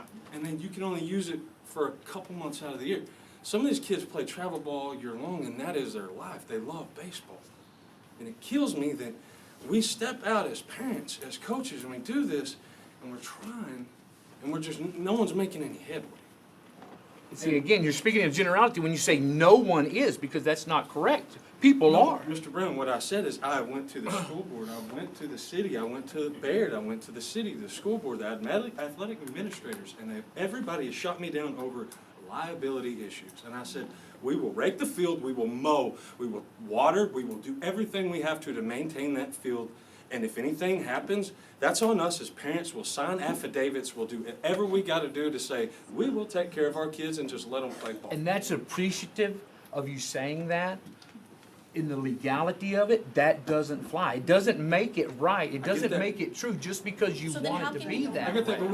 what I introduced to them was that I will make up a contract that we sign that whatever happens on these fields at any time, we are, as a I coach, as a head understand coach, what I'm you're saying, and responsible. I agree with you. I wish it was that simple. But when you go to these school boards, you go to these cities, and you want that as the case, the lawyers are gonna tell you that won't hold. It won't. But there's other things. There's other things. So there are fields of not which the ones behind Bulldog Steel are not the ones. Those actually add into more. So talking, go My ahead. question is, Mr. Brown, Yes. where are these 7 these 7 fields you speak of? I don't know where they're at. So I reached will out tell to you. the school board on your behalf, Yes, sir. and I spoke to the superintendent Thursday afternoon. So the request to me was, could you reach out to the school board, could you see if they would allow to play on the high school softball field practice, yes, sir. and the baseball field, because you wanted the lights. So the school said, and the superintendent is willing to have a meeting with you guys about that. But the school board direction currently is those 2 fields, because of their practices on it during the week and getting them prepped for games, that's not available until the complex is turned over, those fields become available. What superintendent did offer up was the school property.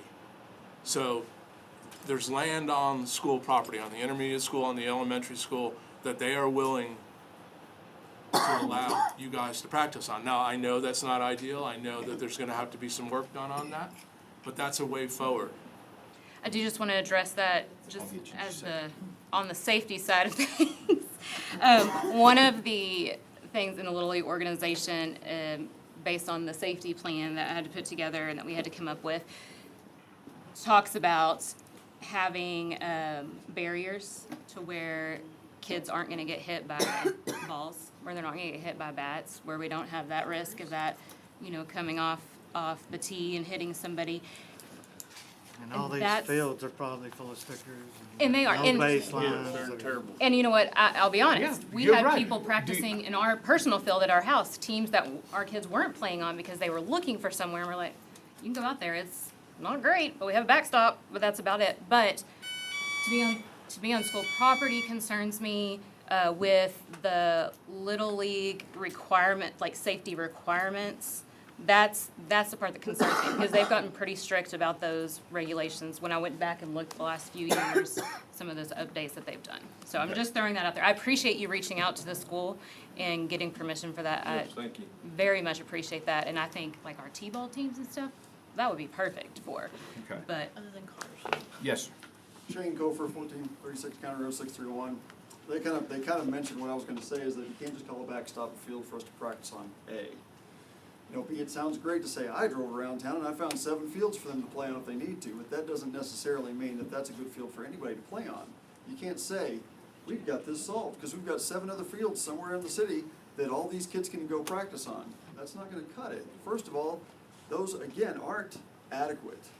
They're not okay, they're not ready, and they won't be ready for play next year when you do or don't pull the rug out from under softball and baseball. That's the big question, is you say, yeah, we think we would like to not let that happen. Well, that's kind of political talk to say, you know, it may or may not happen, we're not gonna give you a solid answer. But that's not gonna cut it as far as just saying, hey, there's 7 other fields you can play on if you need somewhere to practice. Like she said, we've got a backstop in a field. Is that a field for us to practice on? That's not gonna work. Again, okay, thank you for that. I understand what you're saying. I guess maybe baseball has advanced so far beyond when I was coaching my teams that how can you just say that if you can't practice somewhere? Now, I'm gonna get back to the fields because y'all are missing the point on that. But I'm saying, how is it that if you need a place to practice, you can't practice ball in y'all's yard, if you do? So you're telling me, this is a question. So is what you're telling me, Clyde Little League, in order to practice, not gameplay, practice, in order to practice your teams, you need a fully functional, fenced, lined, lighted, based field? Is that what you're asking? Is that what you're telling us? No, You this- shouldn't have that for practice. No, I mean, I'm doesn't- asking, that's that's what it seems you're We have- saying, so I'm asking, we is have that to what you have- want? I do, Barrier, because safety if you're barrier. gonna teach someone the right rules of life to play by, we all play by the same rules, right? So if I'm gonna say, oh, well, that ball just went this way, it happened because the field was this way, or because of the ground, I get that, it's a learning curve you teach, but at the same time, if the boundaries are not set and everybody's not held accountable on the same stature and the same level, Yeah. it's hard to carry over on practice field what happens on a game field. These boys were trying to get the best ability, and girls, out of them. Yes. And if we don't give them the best resources possible, they can't be the best that they can be. Okay, I'm glad you stated it like that, because, let me go to Mr. Kofer's point then. The 7 fields that I'm looking at right now would be on school property. Now, Mrs. Kofer has a concern about that, and I don't have all the answers, but I'm saying we are willing to go out and look and help these. Now, 2 of the fields are currently at the elementary school where some teams already practice, right? I'm not saying you go out there and practice on what's there right now. I'm saying here is an area. When y'all say, oh, well, Clyde, the city's just looking at just bulldozing these fields and we won't have any place to practice. We're telling you that's not the case. So now, these fields are still available for practice, right? Because we're not getting rid of them. Because we're in agreement with y'all that if we can keep those all together, that's what we want to do. But right now, currently right now, with no plans to do anything different, those fields are available. I will get back to you, Mr. Cofer. Those fields are available. Now, I'm saying we take these other places where we have other fields and we put the work in. That being, you'll have to wait, I've already got him, then I'll come to you, Ms. Kemp. let's help put those fields to where they are a practicable field. I don't care if you line them, put bases out there, whatever. Let's go to the school. Let's talk to them. We used to practice on the intermediate field because of all the safety measures with school shootings and everything else. You see what's happened with the schools. I brought it up this morning. Mr. McGuire's talked to Mr. Berry, the superintendent. I spoke to Mr. Phillips this morning. There is a possibility that this is where we move forward and we work together. Maybe that field at the intermediate, why don't we move that fence back? Which I believe is something that Mr. Berry said they would possibly be interested. I don't remember, but so we're talking about, why don't we move that fence back and open it? I think what his statement was they'd be willing to open that, the outside As long up as the and leagues allow are practice there. closed, lock the gates when practice was over. So, And I think for years, everyone who's coached a team, we've all experienced finding some field in Clyde. Yeah. I mean, we've all done what you're We talking do about, have to Roger. do that. but I'm saying, let's find those fields together now. They exist. And then let's build those fields up so that you, Little League and softball, have not just the fields we have, which y'all have said is not adequate and not enough. Y'all have stated that they're not Why enough. wouldn't we build them out there? We never said Can they're we not. build more out there? We Oh, have a yeah, couple no, of that's, backstops. I told you, that's what we'd like to do. Why go Absolutely. looking around town when we got 40 acres out there? Okay, all right, figure out now, how do we pay for developing that last 20 acres? I'm all You're just for telling it. us to develop the house, the school. Let us back. worry about it. I We've think been we, maintaining the whole property already. Yeah, That's I a think- heck of a deal. I've never owned anything that somebody else has maintained for me. Yeah. Have you? Well, yeah. Have you? Yeah, we You do it own right something now. that somebody We do else? it right now, don't we? I mean, that's the point, so. I do think that Mr. Carlisle said something that is important, is that we do have that other 20 acres, and even without even developing even those acres, behind the fields right now, there's a couple of backstops already set up that would be perfect areas, if we can get them safety-wise set up to where our T-ball teams could practice. And that, would definitely be a possibility. But what I'm concerned with is, are you looking for other practice spaces for us just to show, hey, we have some? Or do we need to seriously consider these places because we may not have these fields in the next few years? The answer to that is, I'm looking for these other fields to help alleviate your congestion that you currently have, because at this time, right this second, I can't see the city coming up with $20,000 or $50,000 to put new lights in out there. So if we have more fields to practice on, then more teams can practice at the same time at different locations. That's my point. Okay, and I understand that. I'm thinking the elementary, Wait, those two. please wait. Mr. Kofer was first already, then Ms. Kent, then I'll come over to you. Yes, Kofer. Practice early. The time's gonna change. I'm just gonna ask a really pointed question. Hope you can give me kind of an answer without hedging on it, because we're talking around a lot of things.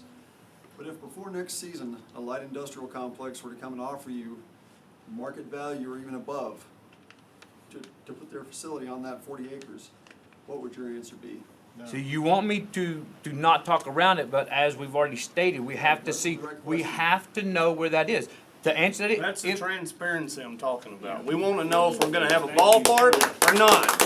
we're gonna have a ballpark, yes.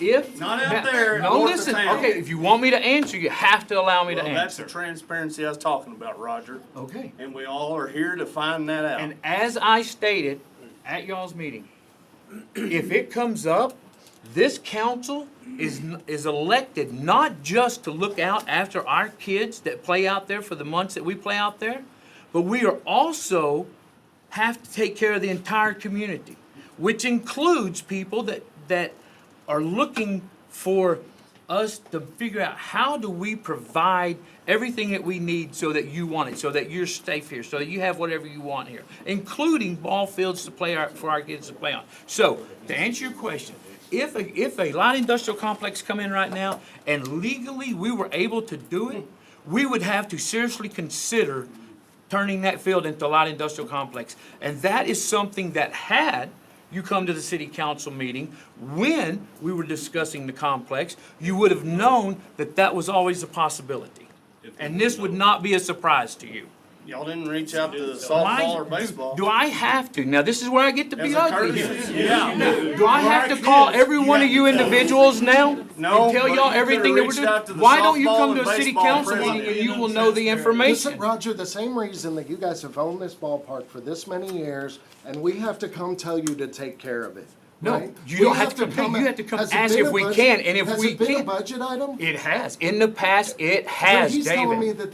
that they spend money on insurance and they spend $150. No. At one But time. I've been there. I haven't seen the city do anything out there for us, Roger. And you can't say Nothing. because you Very didn't know. little. If you were out there all those years and you put your blood, sweat, and tears, you should know what we're If I talking own about. I do know what something- you're it's talking about, very that's own something, why, I don't but I have to be also know the survival other to side of this that Right. you guys are overlooking. Okay, You but- seem to think No. that Clyde Little League and Clyde Softball is the only entity that operates true at in this all. city. No, it's not true at all. What No, we're here is to but it protect never those said interests, that. but historically, It's let's what look you at the are putting to documentation. us right now, that we don't care enough to be transparent, when I'm telling you, everything we've done How much is are you out gonna there. make on the new complex? Won't that be able to fund the softball and baseball? Not until it's paid for. Project. Okay, Oh, so we oh, understand okay. that y'all That have to has- work it in has the to city. make Finance money. that, we That's can't part of finance this process. improvements Like, I get for what that. we have now? Yeah, there's multiple ways to finance things. We found the best way possible to finance that complex, okay?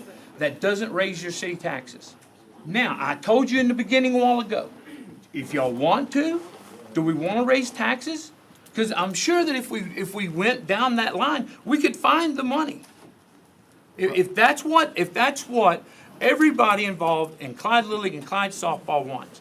Now I ask you this, go to your neighbor who doesn't have somebody involved in that and ask them if they wanna pay for your chip. I Roger, would did part of funding that new complex include the possibility of repurposing the land we're on now? As for paying for it, Yeah, as part no, of, not to pay for it that. had nothing to do with it, the possibility of selling the land that we're on now? Okay. Okay, so we Not at all. understand as community members, as board members, as working adults, some of us business owners, we understand that y'all have to work and run the city as a business as well. We totally get that. Not saying anything about anybody not putting kids first, okay? We've already established everyone loves our kids and we all want our kids. So from a business standpoint, we understand, that's why we're not pushing back on, not having weekends at the new facility. Because we know that money, that income needs to come from tournaments. We know that during playoff season, that income needs to come from teams coming to play playoff games at this facility. We understand all that. No one is disputing that, and we totally understand we have to have that income coming in. However, what we're asking is, we're not pushing back on any of that, and we understand that, we only have certain days that we can use the field, and that's great. But again, just help us keep our fields for now. And that is what we wanna do. And that's what But we're asking. Mr. Kofor asked Yes. if a light industrial complex came to this town and offered that money up front, would we consider it? Yes, we would have to consider it. It is our job to consider that. We would have to consider it, And I yes. understand, if that were to come up, is that something that y'all would call the boards to meet, to discuss, to see where we're gonna end up? I Yes. know that financially, we're not responsible for city property, I understand that, I know that that's y'all's responsibility. No, that's fine. But- I will reach out to you.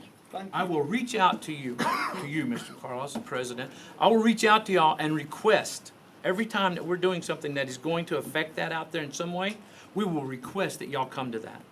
Now, understand that it will be your responsibility at that time to show up, okay? I'm not gonna call you back afterwards and say, oh, hey, here's what we talked about. I don't know, that's fine. Okay. And I hope that y'all know that we want to put work into these fields. Like, we're not asking y'all And to we do everything. Like, we wanna get out there with our own hands. I know y'all all have. I wanna just make that clear that we're not just coming here saying, we want y'all to give to us. We're asking y'all to let us get out there and, keep it up. This Sunday, we have our family work day at 2:00, if anyone wants to join us, but we will be out there, working on those fields, and our community will be out there. And so I want y'all to know that too, that we wanna put our time and effort into it as So, well. to get back to answering some points, you're right. There's a business component to this. Fields have to pay for themselves. So, that's why we set up the schedule the way we did, the weekends booked. Absolutely. We'll have a better answer once the lawyers look through the involuntary dissolution of the Clyde Community Board, Park Board. That's the long pole intent. Right? Because if there was a board to transfer this property to, that seems like a very easy solution to do all this. So you're saying that if we were able to reinstate this board somehow legally, that y'all would be willing to donate that land back to that board? I tell you that is a discussion that That's a we've had discussion today. point. And we had lengthy discussions about that today. I spent a good part of this afternoon on the phone with the city attorney. And I appreciate that. To figure out how to do this for you. This isn't us against them. No, I don't think This it is is. rising tides raise all ships around here. But there has to be a legal way to do it. Correct. And the attorney told us this afternoon, look, because the corporation was involuntarily dissolved, it's questioning even if it's a standing legal entity any longer. I know it says about the assignees and the successors, but if it's been dissolved for not following your bylaws and the articles of incorporation, then we legally couldn't transfer anything if the council wanted to do that tonight. So we'll have a better answer when the city attorney researches all how we move forward with that. The idea is to give you guys options to move forward. And we appreciate that. We appreciate you reaching out to the attorney. We appreciate you communicating that information to us. You know, I just want to say thank you for that, and we're here to do whatever we can. And to help, believe it and or I know y'all not, are too. we're here for you guys as well. Oh, I know that. I mean, this was it was a monumental undertaking that took a year of planning to get to the point that we found a path forward to do this without raising one penny of taxpayer dollars. That's great. We're taking this out of general fund and sales tax to be able to pay to do this. And that's how this sports complex is being funded. We issued the certificates of obligation, we broke ground. The goal is to have it open by early summer. We don't lose any more weather delays. You know, there's an outside chance it'll still be open Memorial Day. I would venture to guess we're probably looking late June before it opens. I've met with the previous boards. I've been very transparent in that. I want you guys to have the ability to play. I want to give you guys world-class facilities for the children. Everybody in this room is a parent. We've all raised kids. I played sports my whole entire life. I would have loved to have played on world-class facilities. And this is the opportunity that these kids are going to have. Is it perfect right now? No, it's not. And I understand and I completely appreciate the uncertainty. And uncertainty creates anxiety and That's the chaos. transparency I was addressing. So If we don't, and like I said, if they don't know, people will make stuff up. What you're saying is great, but You're they right, can't do it on and I 3 hate days a that week. because And we it gotta know. leads to the So then dissension that's that the we have reason tonight. that We need the we'll field. look for these other options. If these options are available, then That's why Well, let me get Miss Kent, and then this young lady, and then I'll come to you, because I did get them a go. Yes, yes. So, my thing, so talking about historic, we can beat those stories to death about what happens in the past. Let's also talk about what the intent was of the council in working with the Clyde Community Parks Board, and I think we'll all agree on intent. Intent was for the city to help the, youth softball and youth baseball at that time, whatever that looked like. At the time, it looked like transferring a deed or selling it for $1 so that the city could get help. Didn't happen for whatever reason, but that's kind of where the partnership part kind of fell by the wayside, I think. I don't know, I wasn't here. I can't speak historically, but also, let's just remember, moving forward, the intent. The intent was the city was to help, okay? Didn't happen. So we're saying, at least don't siphon and cut us off from our old Okay, fields. but that's, Hold on, but you're, just let me no, fi- if because I you're can wrong finish right my there, point, because don't we tell me just I'm wrong. I'm established just stating an the opinion. Hold on one intent was second. not for the city to help. But you can continue, but you gotta continue correctly. You said to The help in- them with grants. No, that Help them we with would be able grants? to, That's exactly what it is. that the people, we would be able to go and get the grants, the individual that we Correct. talked about. Correct. He would do the grants. the city would own it, only basically in name. But again, that's the only. city trying to help is what that's the only point I'm trying to make. Okay, well, the It's not help would pointing only finger. be in the ownership of name, as in the council well, then that minutes didn't that I happen and then read. nothing There else was changed as a nothing result. council was planning on This is doing. not an argument, to I'm really help just that. trying to make this one point, Okay, truthfully. just make it Okay? I'm trying exactly to. as we've said, though. Okay. Okay, All right, so, the intent was good. okay, We'll just leave it at that. all right. Okay? So, moving forward, I firmly believe that that's everyone's intent. So let's make sure all of our actions collectively, for everyone in this room, reflect that moving forward. So right now, we're talking about partnerships and reasonable solutions. We want to just keep the fields we have. We understand we're limping along with lights. It seems like with enough donations, sponsors, people here, we can probably find a way to at least make that happen for this season. We just want to know moving forward that any efforts we put forth aren't going to just be immediately bulldozed down, which that's not anyone's intent before we have interjection. Agreed. Okay, not anyone's intent, and there will be some sort of conversation before that happens. Can we all agree on that? Yes. Okay, so I think those parts are covered. What I think needs to happen moving forward, because I handle all the scheduling right now, Okay. is whoever is going to be hired to do this, is we need to already be having those conversations and be engaged in that, so they have a full understanding of the scope and the broad scope of the games and times that need, that we'll need to have available. And if it's not gonna fit in those 3 days a week window, that's fine. I don't think any of us wanna argue that. It's just then don't cut us off from using the other, which again, we've cleared up that that's not the intent. But we have to know moving forward, if there's no additional fields at the sports complex that's available for Little League, that these are to remain. And the other 20 acres that you spoke of, a great idea would to be develop that half for fields, and then that time we can transfer that facility, and then the other part can potentially be developed. Agreed. So I'm trying to propose solutions. I feel like everyone's intent here is good, and we're getting lost in semantics and historical stuff, and that's all fine to understand how we got here. But now we just gotta figure out how to move forward. And that was the only point I was trying to make. It's like, I think we've got some foreseeable, good solutions that we can work towards. As long as we're all doing this together, we've all made commitments to be here. Whatever we didn't do moving forward, collectively as citizens or as a board, that's on us too. It goes both ways.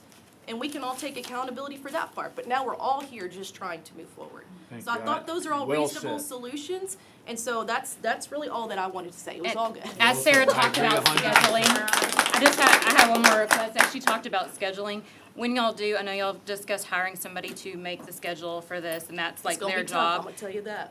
I'm just requesting that we can meet with them and we can all sit down together So before final I would scheduling. suggest, yes, we are. Okay. We're gonna be hiring a full-time Parks and Recreation Director, we're gonna be hiring a full-time scheduling person for it. But I've offered up to everybody in the past. The sooner you come in and sit down with me and we start putting calendars together, the better off it's gonna be, so that I have a product to transition off to the person we hire. I haven't hired anybody yet, because I don't have a firm date for the sports complex to open. We can share our calendar. I'm not going to Absolutely. pay somebody's salary to sit around and do nothing until I have a firm date and a commitment to when the complex is gonna open. All right, very good. Yes, ma'am. I'm just wondering, why are we? Real quick, name and Sorry, address for her. Casey Siegfried, and it's 209 Bryant Road. Okay, yes, ma'am. I'm wondering, why are we wanting to put money into these backstops that are half fields, full of stickers, nothing there but a backstop for our kids, instead of just taking the money and putting it into the lights in the fields that we already have? And we do not, and you say, well, we want to let y'all keep the fields, but if somebody come in and offered you money, y'all would really have to consider that, and you would consider taking it. But for our children, we want to know that we have somewhere that they're able to play, that they're able to go out and play on, and not be worried about just having a backstop and getting hit with the ball, or not having light and not being able to practice because the math isn't mathing up to me when there's 3 fields that we can use, or 4 fields, only 3 actually that we can use for part of them. One won't have a moving deal for the pitcher. So how are we only gonna have 3 days a week if y'all get rid of these other fields, which is a possibility. You say that's not what you want, but it is a possibility. And these other places don't have lights. So where are all these kids supposed to practice? What are they supposed to do for game days? They go to school all day long. Parents don't get off till 5, 6 o'clock in the evening, and then are trying to get their kids there. It's coaches and parents are the coaches, so they're not getting done with their jobs and then getting there until it's almost dark. So how are we supposed to have no lights? And why put the money into, Okay, go back to the money part. You started the whole thing and you said the money. So what money are you talking about? well, whatever money you're speaking of, And because that's, you that, said, but that's not what I'm putting saying. it I'm into saying we these found 7 fields fields that are that around town. can be worked on, can be done. And again, then was very much interrupted before I could continue on with that part. But I never offered that the city then put money forth to develop these fields at the schools. There are other ways to do this, be it some of the things that Little League and softball already has to do, which is do some of their own work. It's do some of the in-matching, in-kind stuff, as Mr. Stone was talking about. There is also whether or not the school can do certain things as far as doing some of the dirt work or the field stuff. So there are other things, but when you started off saying, well, if we had the money to do this to these other fields, why wouldn't we do it to the current fields? I never said that there was money to do that with. I said there are other fields that can be developed. Now, we would have to work together to figure out how best to develop them. Now, but is if it? you're taking into consideration, if someone comes in and offers you money for that land, and y'all let them have it, and it's bulldozed, the kids have it no longer, because that is a consideration, and you said so yourself, Yes. what are these kids supposed to do? Well, there's things I want to say that, and the answer to that would be, as I spoke with Mr. McGuire this day, say anybody, pick any name you want to, and they come in and they said, look, we want this fields out here. We want to come to Clyde, we want to be here, part of Clyde, we want to drop millions of dollars into this community. We as the citizens, we as the council have to look at that because of that development, that growth, and that financial security, okay? We have to look at that. Now, what would I do?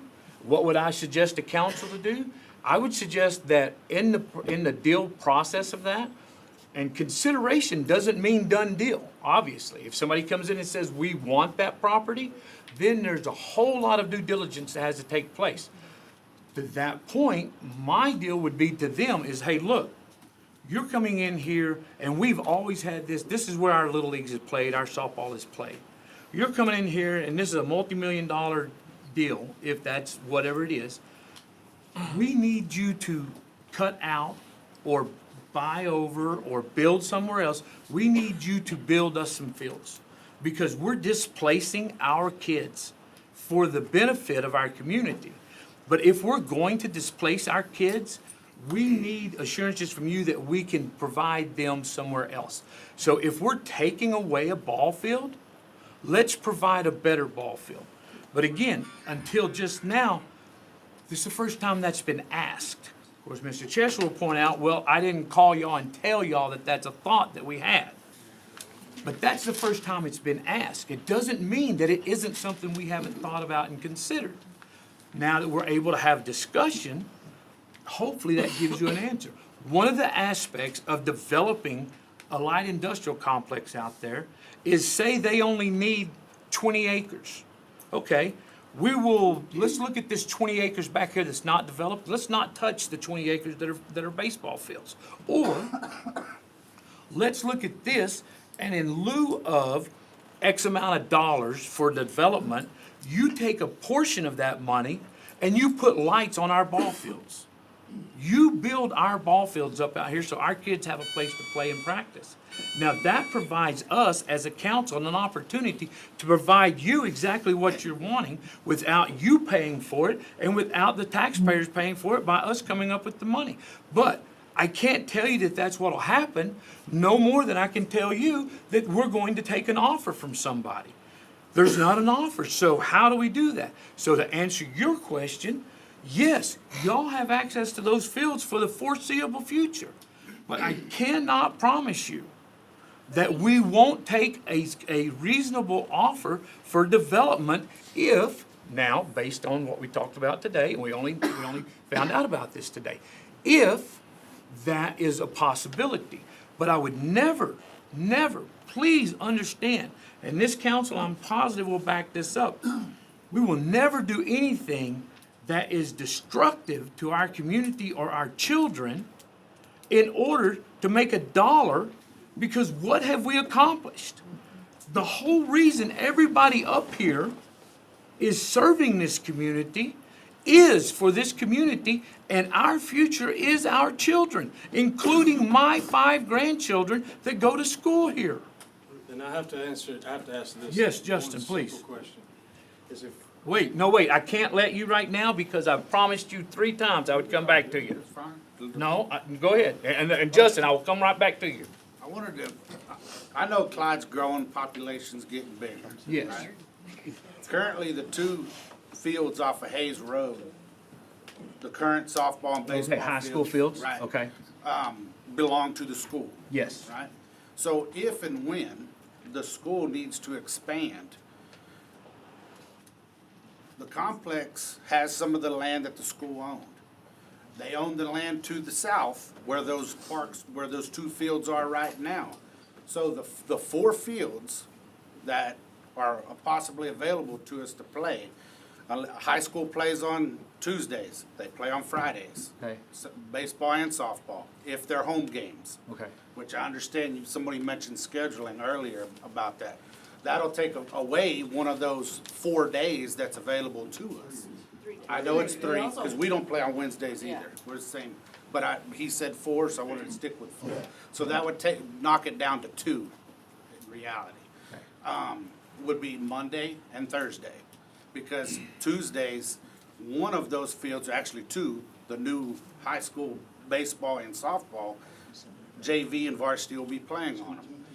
Now, say 4 or 5 years down the road, the high school does need to expand. That dirt field off Hayes Road, the baseball and softball, they could go to the south because it's theirs. They can take that stuff off and then. Do you mean where the tank is and everything is right No, where now? the current softball and baseball. They That's would not build, That's not their land to the south. they would build, I mean, their land only goes out. I'm talking about the fields themselves. Yeah, so they would do away with them? I'm just saying, that's. Well, first and foremost, we have to establish the fact that the city council has absolutely nothing to do with whatever the school may want to do. Right. Okay, I agree, I agree 100%, you don't. so, but would they do away with those fields for what reason? Why would they? chose to build to the Why would south, they the- keep So they would it? build more fields? No. They don't own They wanted to expand the Well, they size of the cannot, high they school. actual fields they do. They own the fields. That's what I'm. Okay, so yeah, he's I'm talking about if talking they about- did away with their baseball fields That's what I'm and saying. developed And I more understand, school. and all I'm looking at is the future, just like y'all Yeah. are for Clyde, okay? And there again, we now have 3 fields available to us. Now, we just want to keep the fields to the north. That is the only thing my request. Yeah. And I understand for the foreseeable future, we have access to it. Let us just play our league out there. We don't need the new complex. So you don't wanna play on the new complex? No, we don't need that new complex. We really don't. I don't know about y'all, but we don't. We don't need the new complex. Okay, that's It's not a interesting. quad- It's a thought, Roger, I'm not, it's not a quad for one. So I don't know, back in the day when you were coaching softball. I only coached 1 year, cause Okay, that was well, way more than I ever. It's not ASA anymore. It's Yeah. USA softball. Is it? Okay, I And apologize. I there's thought it was ASA. requirements for some tournaments that are USA sanctioned tournaments where it being only 3 fields, they can't do anything. You can't host. And that's what I was How trying do to you tell host a you. tournament where you're at now? We don't. If it has to be a quad? Because we do 2 age groups. We'll do an 8U, 6U, a Pixie I mean, only. but you said it has to be a quad. And that For the new state- field for- wouldn't be a For quad. state level play, if you wanted to host a state tournament in Clyde, Texas, we could not do that here. You guys couldn't. You couldn't either. You You only I have. mean, I don't know, I don't know, Yeah, you only and I have don't 3 mean it, I fields. apologize if it sounded like I said like No, you. no, I know, mean, but we couldn't do it. We could not do that here in Clyde because I went through 2 meetings with Chris. Yeah. And at the time, what I was talking about, it wasn't relevant, is the way I took that in our meetings in your office. Because, Were you looking at quad? Were you telling Chris well, about I quads mentioned or the something? quad field, but the additional cost was at a higher level. Okay. I mentioned to him about tournament play. Yeah. When you have 3 fields, you can only accommodate so many teams. You can only fit so many games in at a time. Yeah. You have, I mean, what I'm trying to say is Pixie is 55 minutes. Finish the inning in tournament play. Drop dead pool games, different story. You can fit games in. But when you get into 10U, you're playing 70 minutes, 75 minutes in 12 and 14U.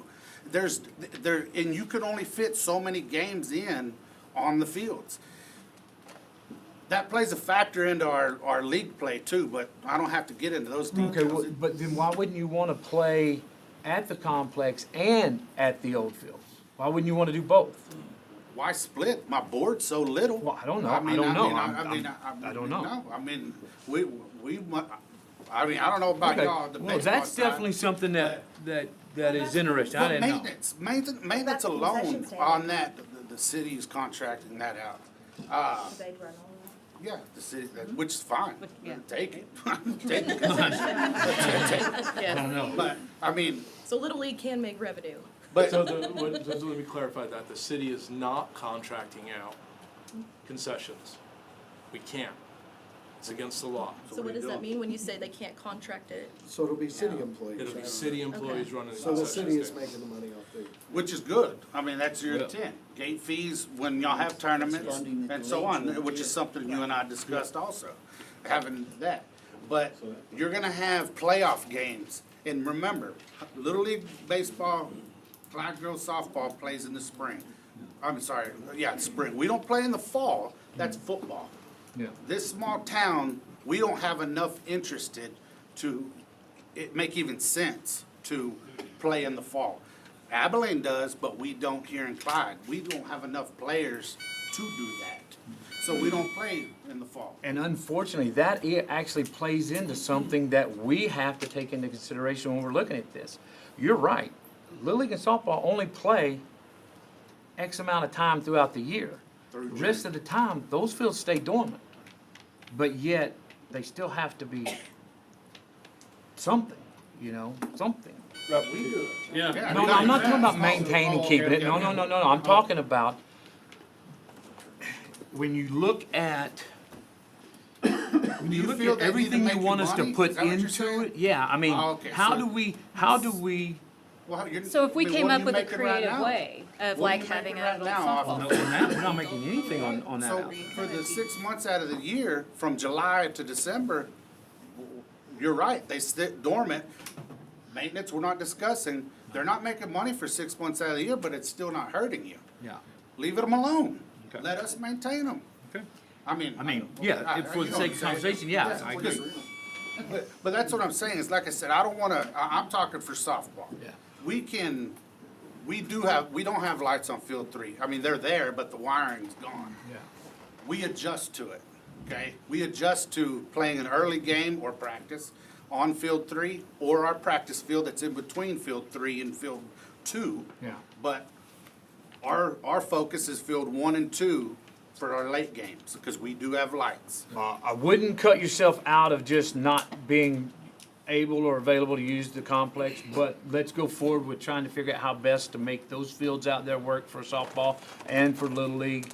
And let's see where we can go and make that happen. Again, there's multiple things on the table that we might do that takes it completely out of the hands of the city and allows y'all to have the whole thing. We don't know. These are things that we're working on. And the more y'all bring to our attention correctly and informatively, instead of, well, we're bulldozing the whole thing, helps. But, okay, go ahead, but then Just I've got to to- go back to, to- wait, so- where'd you go? I did not discount your If we Justin was stayed over there. on the existing 40 acres, it would have been quad-style setups for everything. But those fields would have been down for 2 years. Nobody would have had anything to play on. It was 2 solid years of construction to turn that 40 acres. When the school came to the table and said, look, we'll give you the land, everything had to be reconfigured. And then we had to deal with power lines, we had to deal with 2 different pipelines, fields that were quads to begin with, all had to be pivoted and repositioned to get into the usable footprint of what was left. So there was a lot of considerations, behind the scenes of, do we do it on our own 40 acres, which I was in favor of doing that was the direction that I wanted to head, but it would have been 2 solid years with no play for anybody. So then how to balance that. So when the school came to the table and said, look, we'll deed you over the land, that became a viable to keep fields operation, so that there was not 2 years of lost play time. And then unfortunately, we could not cross pipelines. We went to bat with all the pipeline companies, and they would not budge on doing that. And then AEP would not budge on the power lines, even encroaching on easements. So everything had to be shifted and reconfigured. And then there was the cost constraints, because as all this planning and engineering went on, supply chains went up, the cost escalated. What we originally were looking at a $10 million project was $14.5 million in a matter of 3 months. And there was no way to control that, because it is what it is with the escalating cost of everything.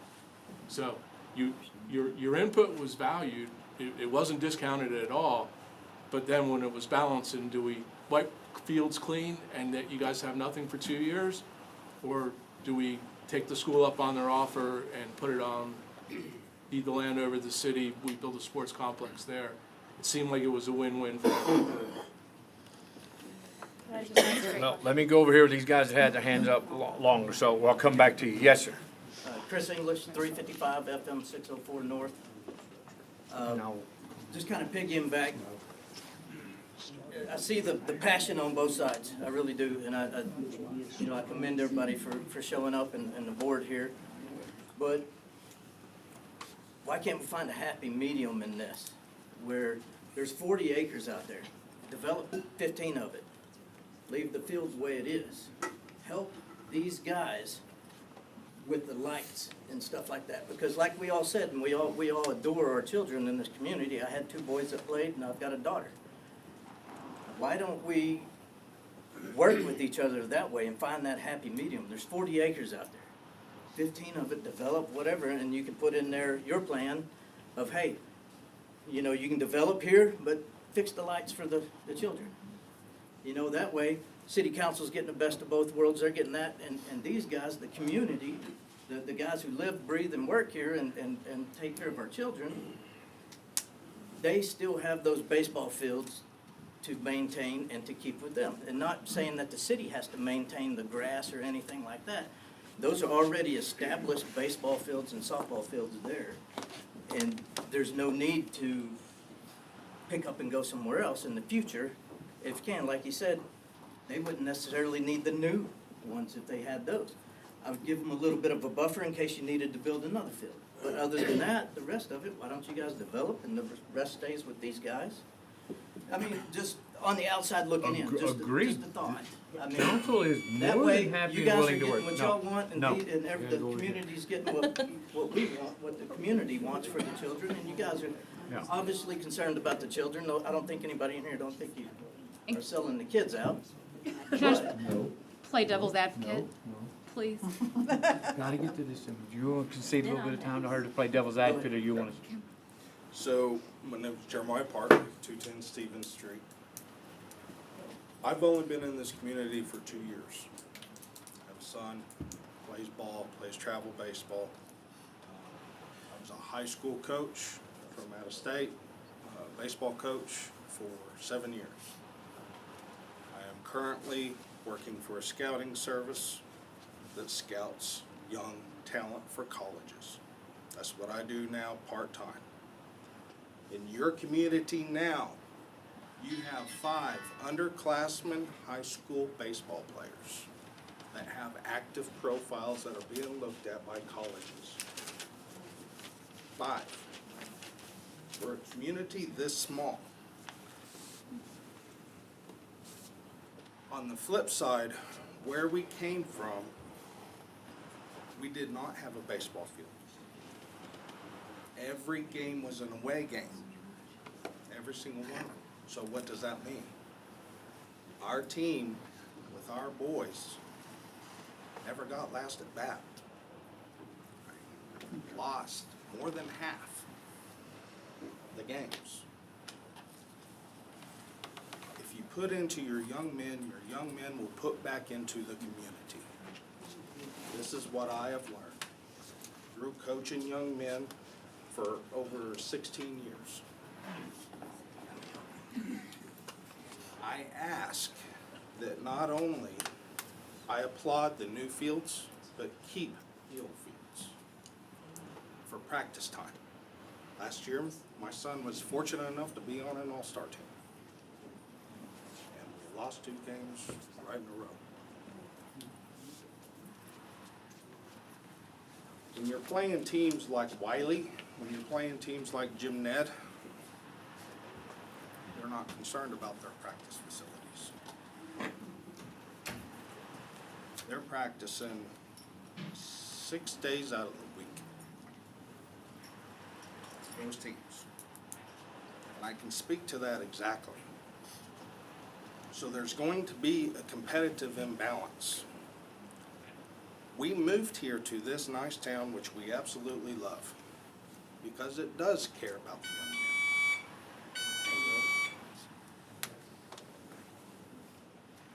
I don't agree that we don't need the new facility and the old facility. Because 2 years from now, I can see the size of this town by over 1,000 of what it currently is. For sure. And but I would go back and ask, at which point have you heard a council member say that we don't want both fields? Understood. I'm just So, pleading I the mean, case of that's both on a the point. baseball competitive side. We want and what as a you want, community so. side. We're just trying to figure out how do we get it? I don't see a lack of want to in this room. I don't see And a hopefully not lack from of this side either, volunteers. because we do want it, but how do we get it? So I think coming together, like you said, and what I was gonna say, and it kind of goes along with that, is that, you know, you talked about, well, this is the first meeting we've been to. Okay, as I stated before, this is my first year on the board. Literally, I don't know, a month ago, we were voted on the board, okay? Prior to that, we were baseball parents. We were parents in this town, community members. We get the paper, you know, we're actively involved.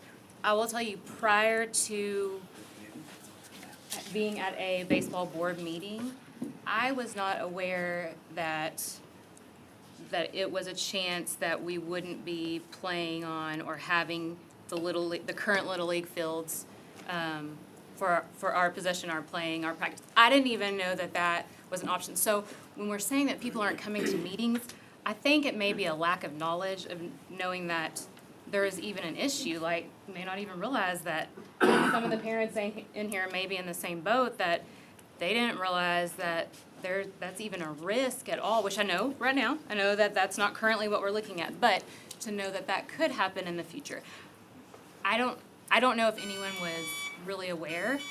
Not saying that that's anybody's fault. I'm just saying, as a parent and a community member, I was not aware of that. And so, you know, I think we have enough people here that will come together at this point for being aware of the situation and what we need to do, and come together as a community to figure out what we need to do to take care of these fields.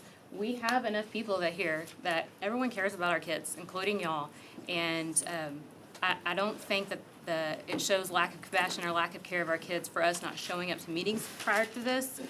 We weren't really aware that was a risk. So I'm just throwing that out there. And so I think what he's saying about, you know, we have enough want in this room, I believe that that's correct. I think there's enough people, and we've learned that too, even just by reaching out saying, hey, guys, we don't have the funding for lights, we need the community's help. And how many people have reached out to us saying, I didn't realize that you needed that. What can we do to help? That's been amazing, and that's also shown us that I think that we can all come together as a community, as a board, as a community, Little League, softball, all of us as parents, to figure out a way to make this work for both ways. I think so too. Absolutely.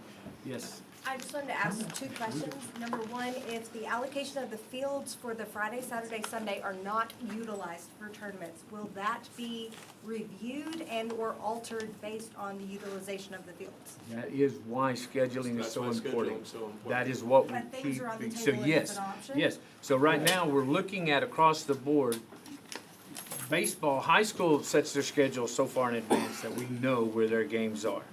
If, and this is where you get with Little League schedules, softball scheduling, tournament scheduling, all the different scheduling, and we have good communication and we stick with that, then we know, okay, well, here at this time, we're not going to have these tournaments. Let's reach out to softball and baseball and say, hey, this weekend is open. Can y'all put some of your games in here? Do y'all want to move over here? These are available here. Yes.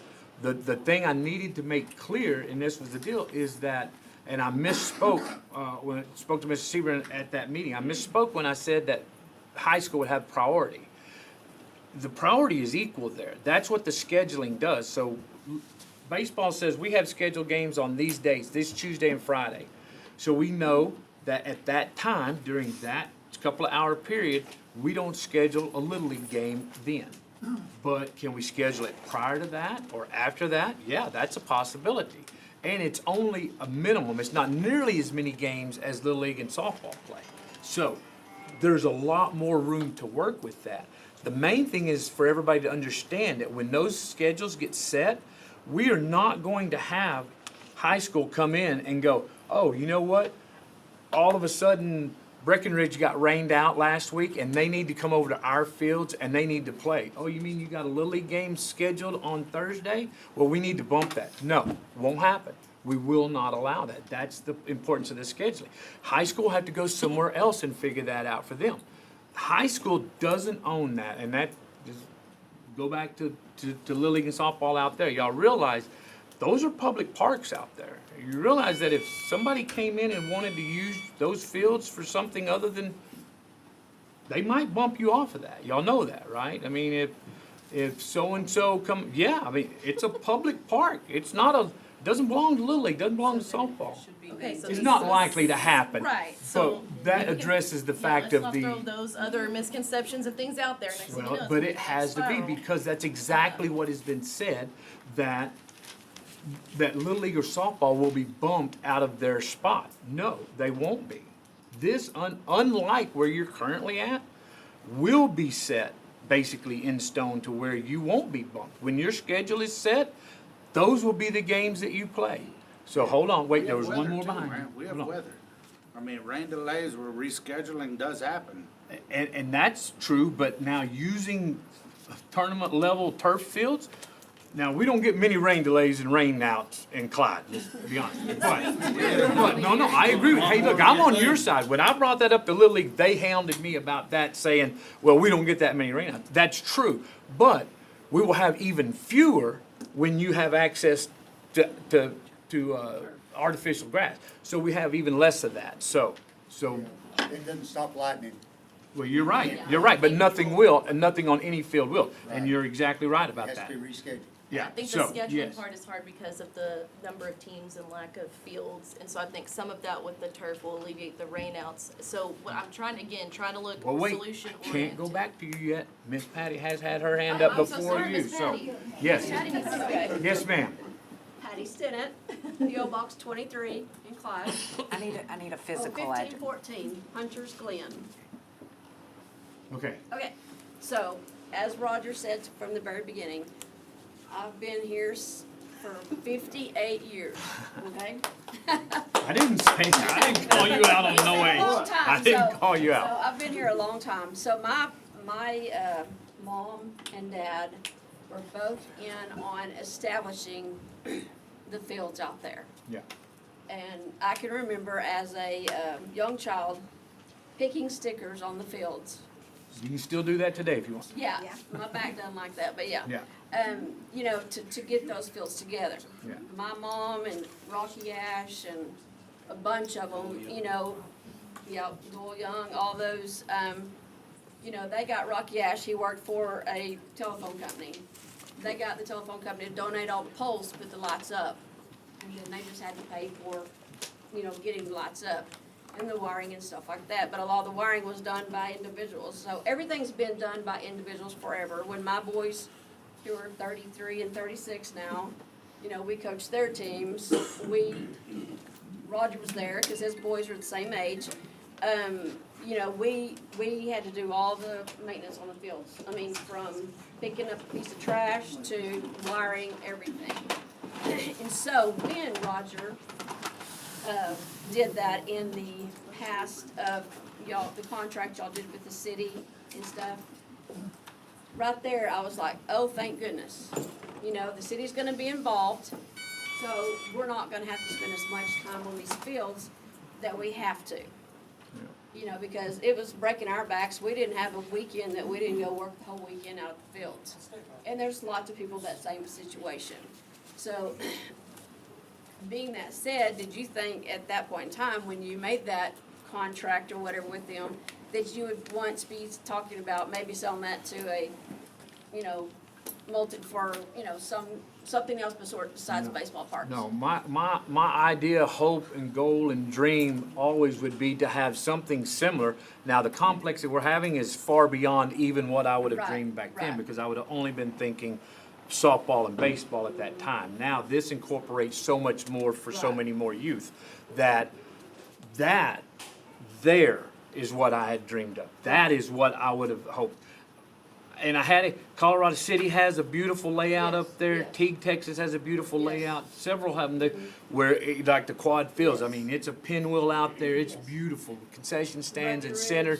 All of these things, those are the things that I envisioned back Right. then. Well, So, everybody always knew that hung around me, or, you know, was at the ballpark, always knew that I said if I ever won the lottery, I would build a complex for I me. think all of us, yeah, You know, 100%. That was always my dream. Yeah.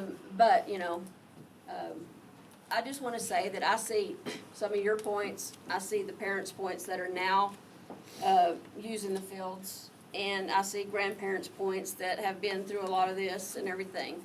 I just think that our number one consideration for that park is that we need to keep that park going.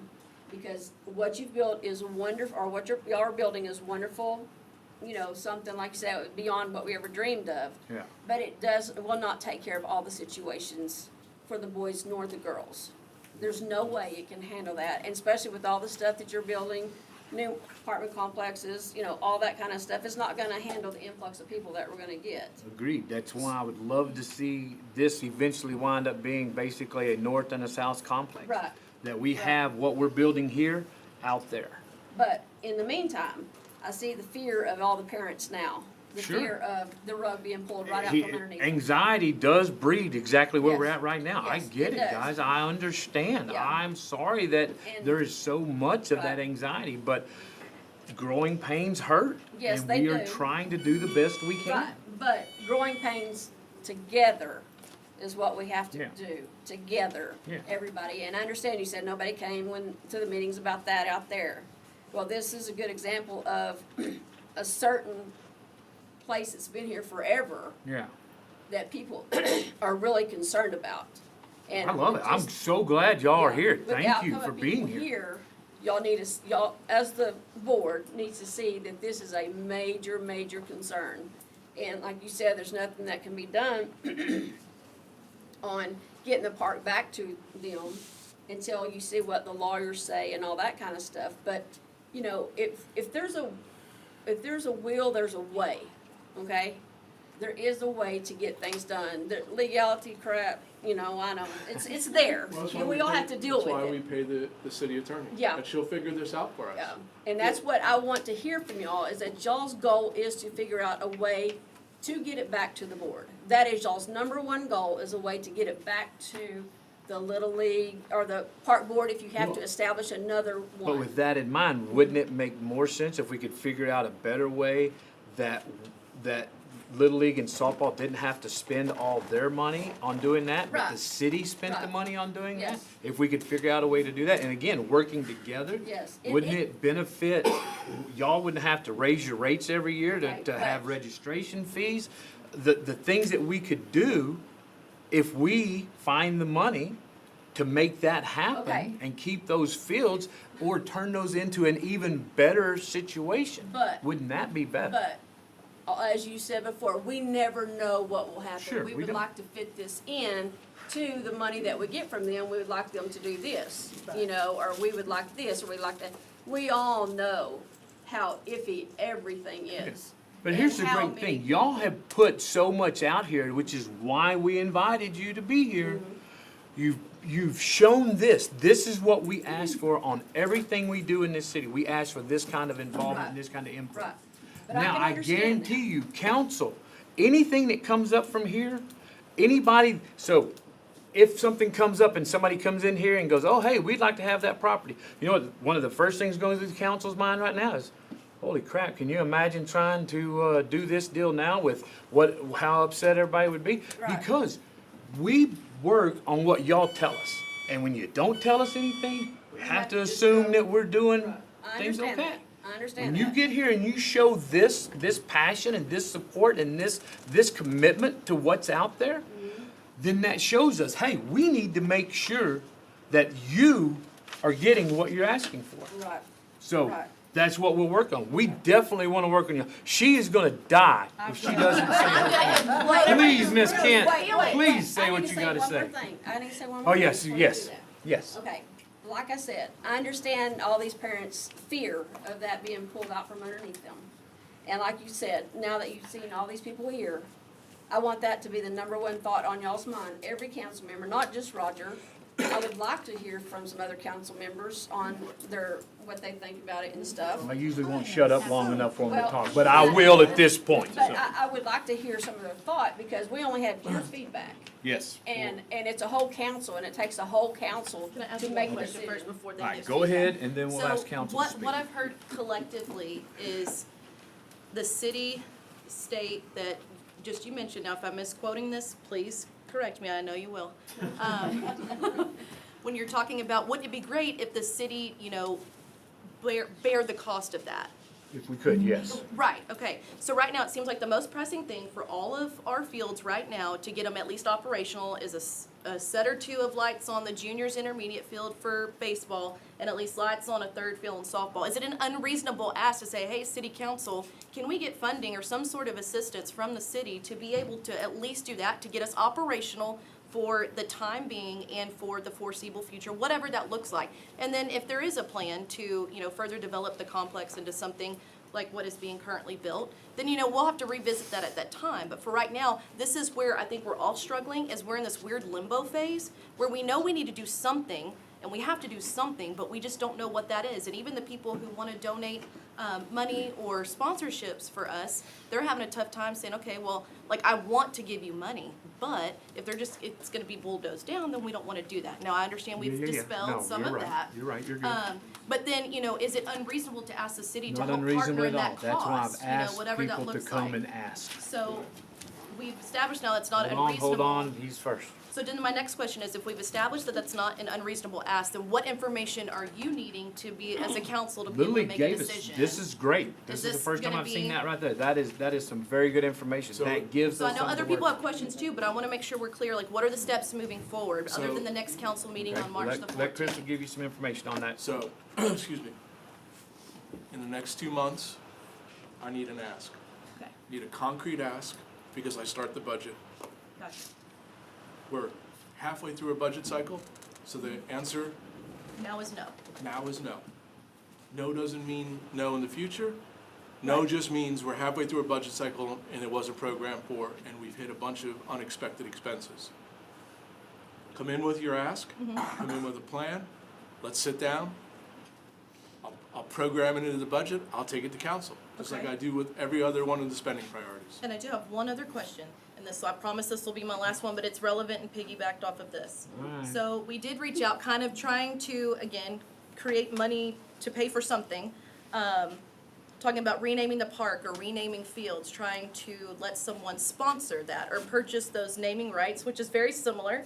But I think that was shut down because we don't own it, so we don't have the right to even sell the name or rename it. Is there It doesn't any? mean that it can't be done. It means just the don't know, way what- it was gone about at that Okay. time. I don't know couldn't who I be done. spoke to Thursday about that, but I gave them a path forward on how to do that. Okay, I have So- to find out who that was. So there's a way to do that. It's just. We're not the city, I don't know It can't- legality of It stuff can't be either. couched as you're selling a naming right to something that you don't own.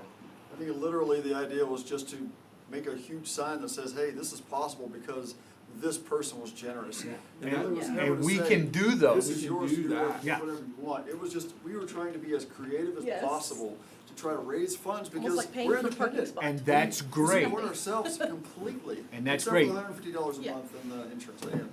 And that's great, and that's why I'm saying, we wanna do that. This was never just, hey, that's a horrible idea, don't do that, we can't do it. That was the way that it was done. We needed to stop that from going forward, because as a city property, you can't just give that away. Now that you know, now that we know, we can go forward and work, and like Chris said, we've reached out and said, okay, well, here's the way, here's how to do that. Now, let's say, now you craft it up again and you say, here's how we do it, and you're still looking for the same thing. And not here, but again, looking at matching funds. I think that's a great way of looking at things. There are organizations and maybe the city can look at that. I think that's a great thought and a great idea.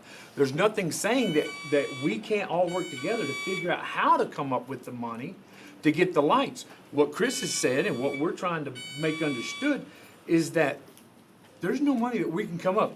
If we put a number right here, that's $17,000, you can't write a check to Little League for $17,000 today and say, here, go fix the lights. Can't do it. Question. Yes. For every member besides yourself. Okay, they're gonna speak, but these other guys need to get their questions in, then they're all gonna It's quick, speak. It's quick.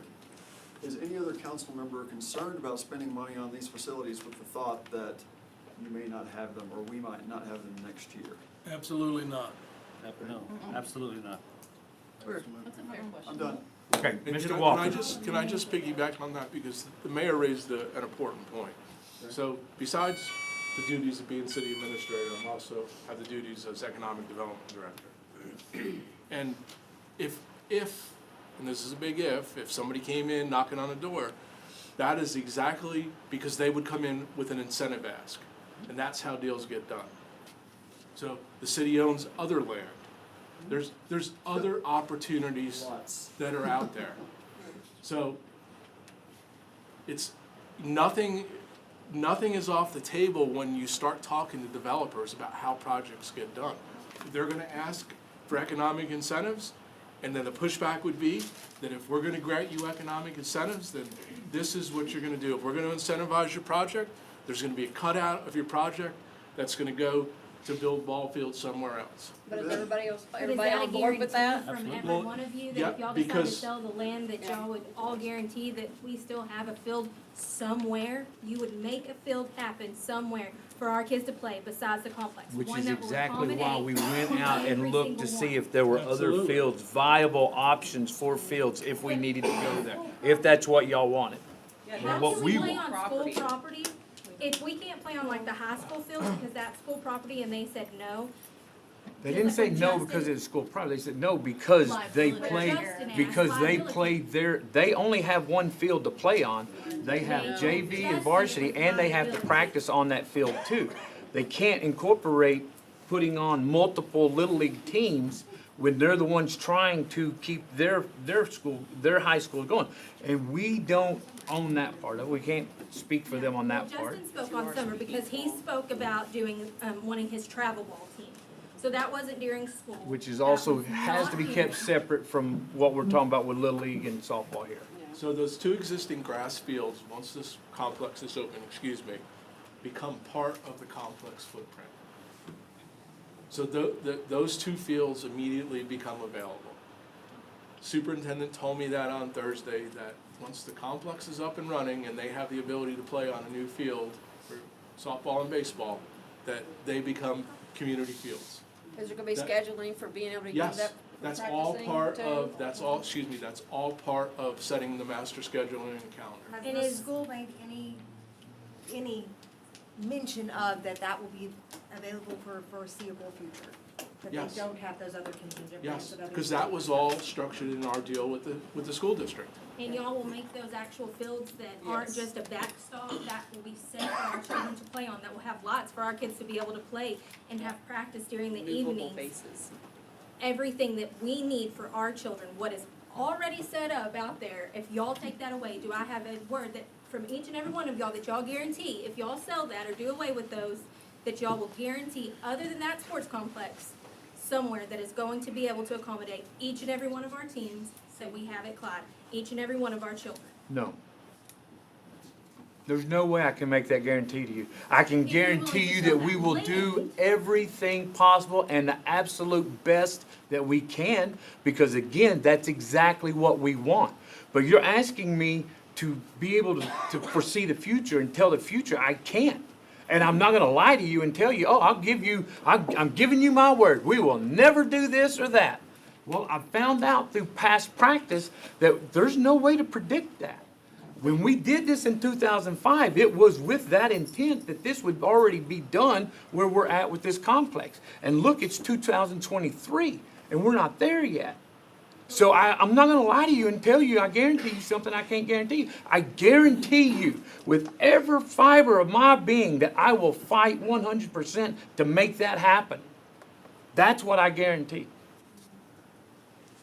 But To anybody else? keep the fields. I think, I'm 100% to keep the fields by far. I coached baseball with my son out there for 10, 12 years. I don't want to see them go away. By no means. You can ask anybody on this board, do they want that? Absolutely not. I don't know where they pulled that from, but that's never come from this guy, that guy, that guy, or that guy. I can guarantee it for her. I mean, I sat in that Little League meeting the other day, and that's the first time I'd heard that we were bulldozing the field. And I'm like, Yeah, I didn't hear, I heard that today. That come from Roger Brown. I'm not bulldozing in that field. I did not tell He you said that. if there's an offer made on that field, they'd be bulldozed. And we needed to find That they would be bulldozed that day. I told you that I could not guarantee that we would not develop that property out there, and I stand behind it. Same thing I've said in here today. You said in that meeting that you heard that when we opened up the complex, we were bulldozing those fields. That is exactly what you said. No, Mr. Carlisle, that is what you said. That's why I was so I could not understand You said an why. offer was made on that field, those fields will be bulldozed. They have 210. Come out of your And that's exactly what I've said here tonight. We would have to take that into consideration. That's where that rumor got started. No, it didn't. That rumor was out there before I ever came to your meeting. That's why it had to be addressed. And you were the one that said the word. That's where I got it from. So, Mr. Walker, yes, you were up next anyway. 309 Shalimar Drive. We have 20 acres that are developed and Yes. have fields on it. Yes. We have 20 acres that are undeveloped and haven't been developed for 50-plus years. Yes. What would be the idea, or what could we go forward with, if we looked into selling the 20 acres that are undeveloped and then give those proceeds back to these leagues to fix their lights in their fields? Great idea. However, we do have to figure out where the legality of that stands. That's an option. That's an idea. Why not? Great idea. No, you said you were done. You promised. You promised. You promised. Oh, Miss Coffin. I have three things that I want to say. Number one, this right here is the notice of special city council meeting, City of Clyde, Texas. This is posted in the newspaper. It also is posted in hard copy right out here on this wall, where everybody who's in this community or is willing to drive 5 miles into this community can read what's on the agenda. That's item number one, okay? It's also on social media. Item number two is that money is fluid. Money flows. If we have the thought that I must have a return on my money, then the money gets bottled up, it gets dammed up, because right now, what kind of return are we getting on any dime? Any dime. What happens to giving? To just giving? Do we have to have a match? Or can I give out of my own desire to give and promote the children of this community? Okay, I don't have to have a match. I can open my wallet and give. And I don't even have to think about it. There is a thing that sticks in my head. Be as generous as you can. Be as generous as you can. So, that's my number 2 statement. My number 3 statement is, there is an untapped wealth of seniors in our community. Grandparents, people who long to be grandparents, who are retired, who don't have to work up until dark, who possibly would be delighted to take children to practice in daylight hours. Might even pack, okay, I see no's. What about coaches? I don't see a grandparent that I know, an elderly grandparent of seniors, that's gonna say, I'm gonna get out there and I'm gonna hit the balls like all these coaches do, and I'm gonna run around the fields and see if they can get me out to play with the boys. Have we asked? Have we made the, okay, have. I'm offering this. No, but I mean, board asks I have. every time. Yes. Asks if Okay, people where, can do step you forward. keep asking? Do you Yes. keep asking? Yes. Okay, then keep asking. We do. Okay, keep asking. Like, I'm gonna keep giving. And Like, I'm that's getting. not the point. We all give.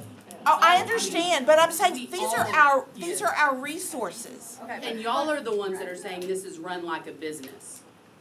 This, I mean, that's This is the terms that first we- word I has to said be. The tonight. city absolutely has to be. I absolutely understand that.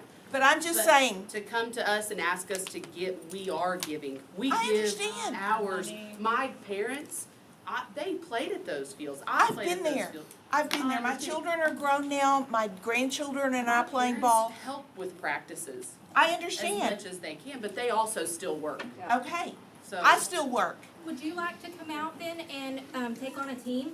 You know, I can't, I'm not qualified. You don't want me. That's the thing right there. That's the answer we Now, get. let me, hang on a minute. That's our point there. That's the point. Okay, I still work full-time. I have limited physical capability and I know zero about baseball. But you know what? I know people. Okay, I know people. Can I respond to that too? Sure. My response to that is, like I said, we coached our boys from 4 years old till they started playing school ball, okay, in every sport, soccer, football, baseball. But right now, if someone was to ask me to come coach a team physically, my body's not able to, and I'm just 58, you know, so. I don't either. Yeah, so, but I know you said you don't know the game. I know the game inside and out. So I would love to do it, but my body doesn't let me, and that's where asking elderly. Seniors, elderly, whatever, I don't care. That Okay. doesn't bother me. That's Okay. where that kick comes in too. Okay. Go ahead, Tammy. Well, they're just contributions that seniors can make, and if you want the stands full, involve the seniors. I have watched my daughter-in-law and my son pay for snacks, and pack them and lug them to the ballparks. Do that every single week. We I have understand. different parents. So let's tap into this other resource. And I know that there is fixed incomes and there's all this kind of stuff, but there is not only the desire for involvement, there is the need for involvement, because healthy communities are involved with each other generationally. Okay, and I think that as we work together and we start putting these things on the table and start working together, then we bring that, like you said, and then we also bring what y'all see being on the board today, and that, again, times have changed so much right now that it is difficult. It's difficult what y'all are doing right now. It's different from what we did back then, although we all did the same thing. It's different times, and I get it. So yeah, as we move forward and we work on that, that is another option and idea to keep in mind. David. It is I'll just say that I understand money is fluid. I don't think anyone on either of our boards will question our lack of support or community from our participants, our boards, our coaches. We have great people, and people are generous. The things we bring to you, in a Or the personal concerns. conversation, Roger said, don't ask for lights. We can't afford lights. We ask you for what is above and beyond the scope of what we can do ourselves. Do you know what I mean? That's why lights is top of our list. The 17,000 we're talking about is the absolute bare minimum to get us through this season, hopefully. And that's Do you for know the what I mean? baseball field, not softball. That's just baseball. Yeah, That's we just don't our even know side. what that And they're in the was. same boat. Yeah. If they could raise the money to fix their lights, They would. if they had a sponsor banging down the door to give money for the lights, we wouldn't even come here. We'd just say, hey guys, we're gonna be putting new lights on our fields. You know what I mean? And I completely hear you. I also, looking at the document, I see $10,000 for uniforms. I'm kind of scratching my head whenever I paid for my kids' uniforms. And I understand the economics are different now, that many families don't have the funds to dress their children for school. My son teaches school and he goes, Mom, I'm not sending anybody to the office because they don't have a pencil, because that student may have gotten up and gotten their siblings to school, and I'm not gonna penalize them because they forgot their pencil. The circumstances are different in this age. I get that, but I don't know these things because my children are grown. But what we're doing right here, right now, tonight, is having a dialogue.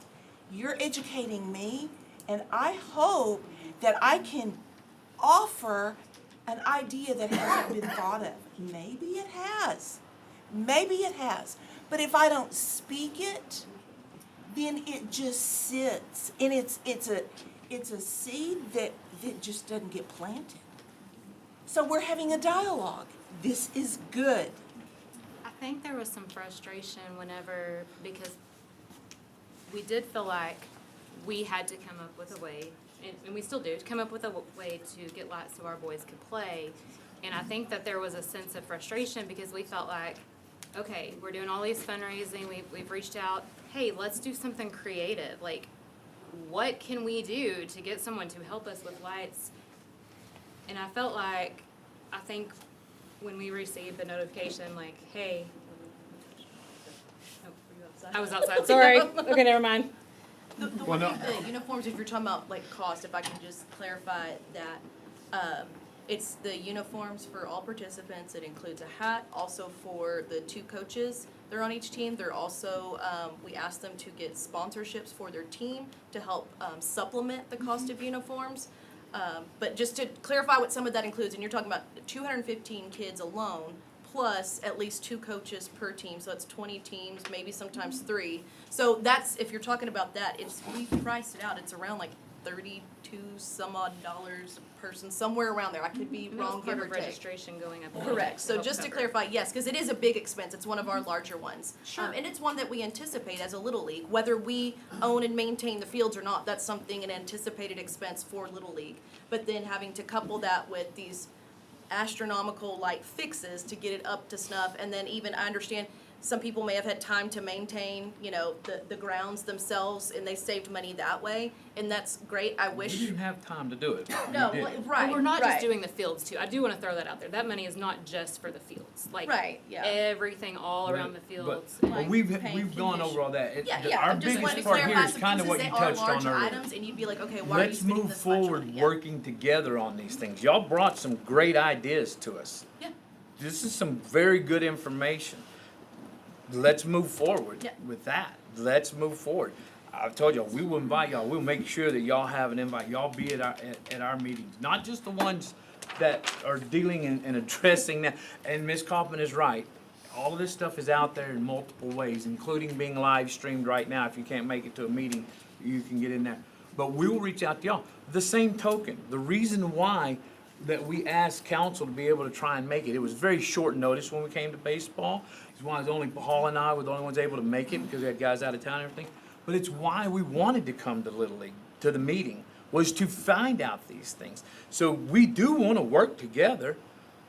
Let's make it happen. There's things out here tonight that's been brought up that I had no idea of right there. So Do we have the okay to fix what we need to fix? do you have the okay to fix it? Do you have the money to fix it right now? Not right now, but within us, we can make it work, but we gotta have the approval from y'all that we can fix it.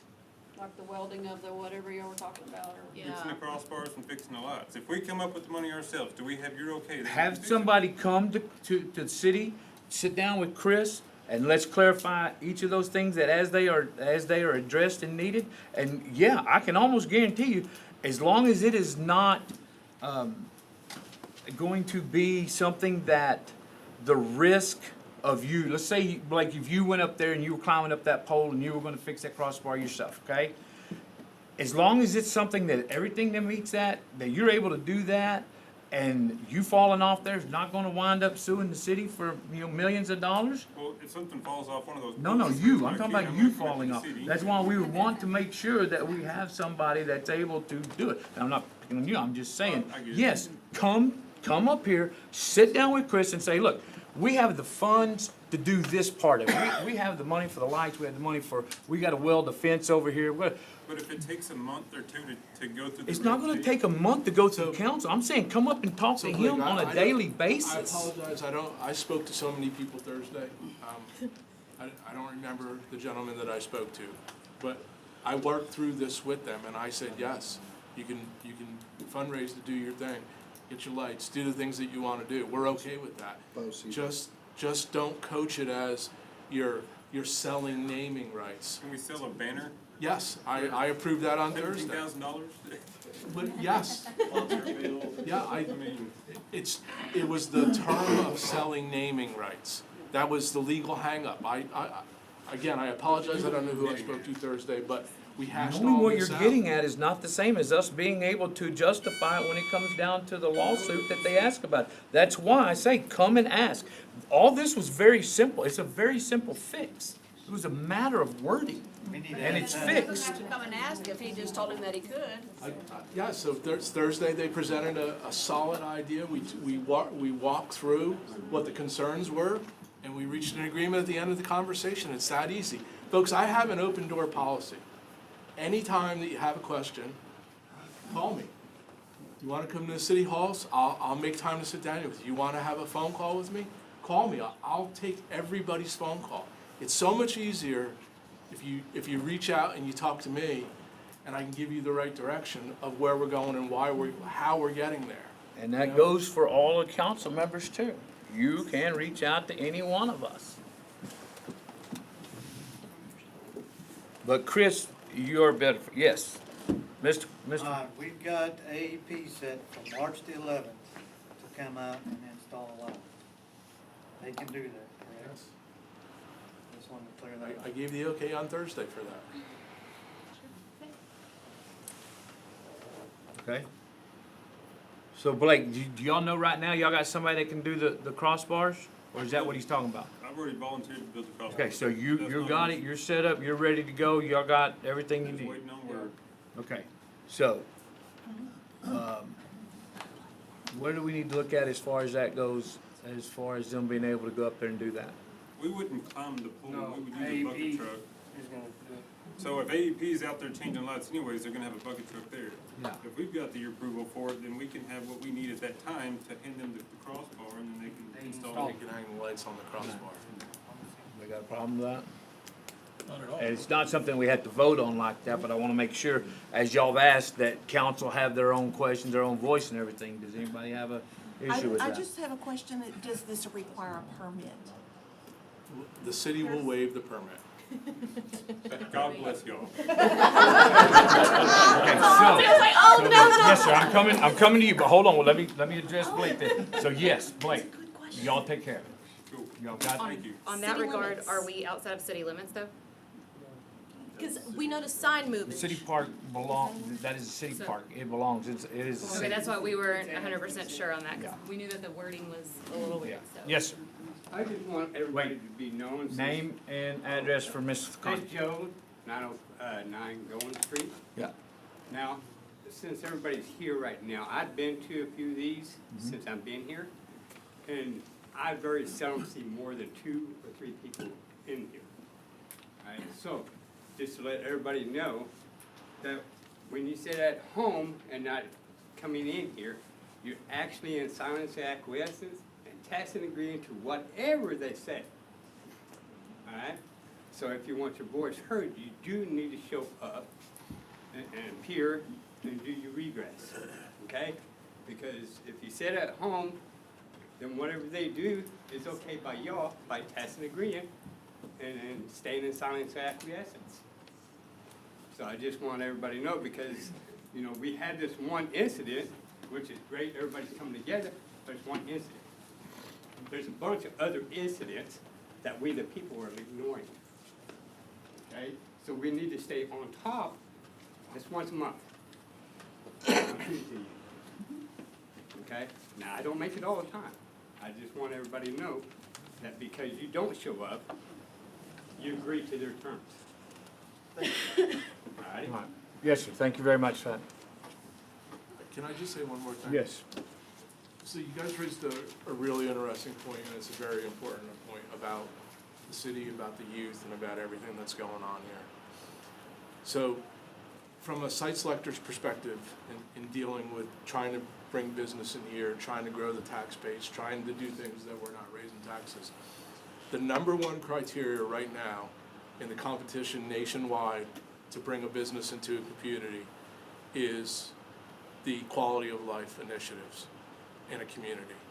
And we are setting ourselves apart in doing that. We would not be getting an apartment complex if it was not for the sports complex. We would not have gotten Starbucks if it was not for the sports complex. So there's a symbiotic relationship with all of this, and all of this is tied together. So the things that we're doing, it's for the community, it's in everybody's best interest. But that sticks in my head every day when I'm having conversations with companies that want to relocate here, because that's the first question that gets asked. What are the schools like? What are you doing for the children in the community? Are there parks? And we fell off the list 2 years ago of a number of opportunities because we did not have the quality of life initiatives in place to attract people that want to relocate. Because if a corporate relocation is going to come here, their staff is going to say, you know what, I'm not moving to that podunk place. There's nothing for my kids to do, I'm not.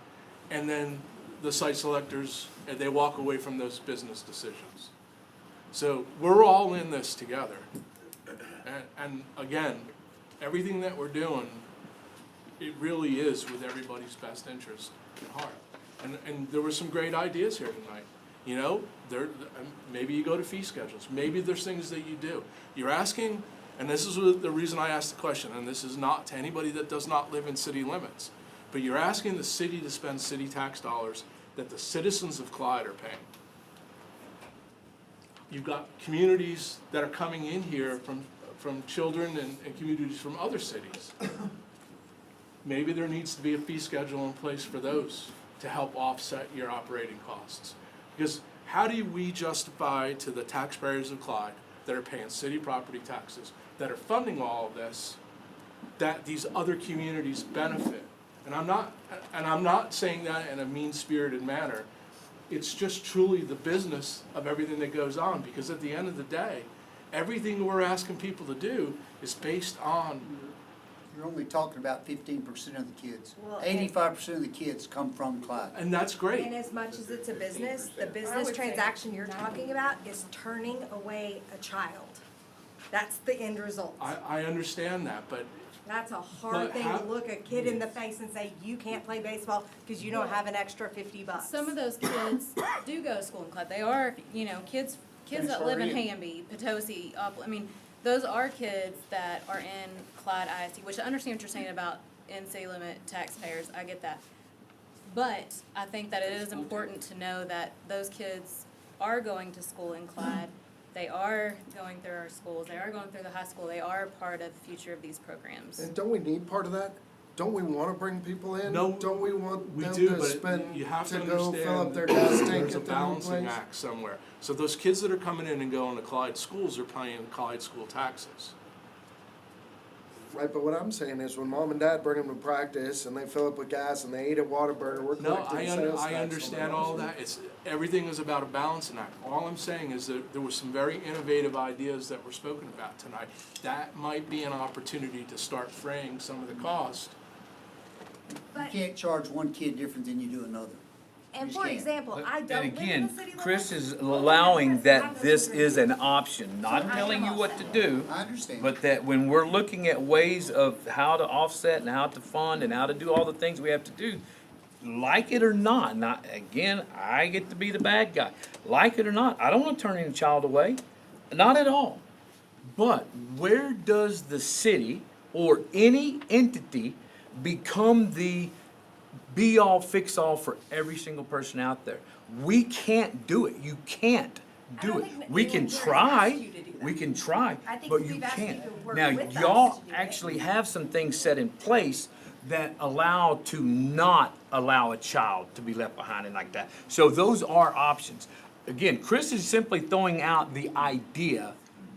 It doesn't have to be done. It's That's just a easy when thought. you're buying this hairbrush or that hairbrush and this one's cheaper. It's a lot more difficult when you're looking in a child's eyes and saying, I'm sorry, you don't get to play because of this, is all there's a I got you. human You're aspect. fine, you're fine, yes. All you've been asked to do is help with the community park that evidently you own.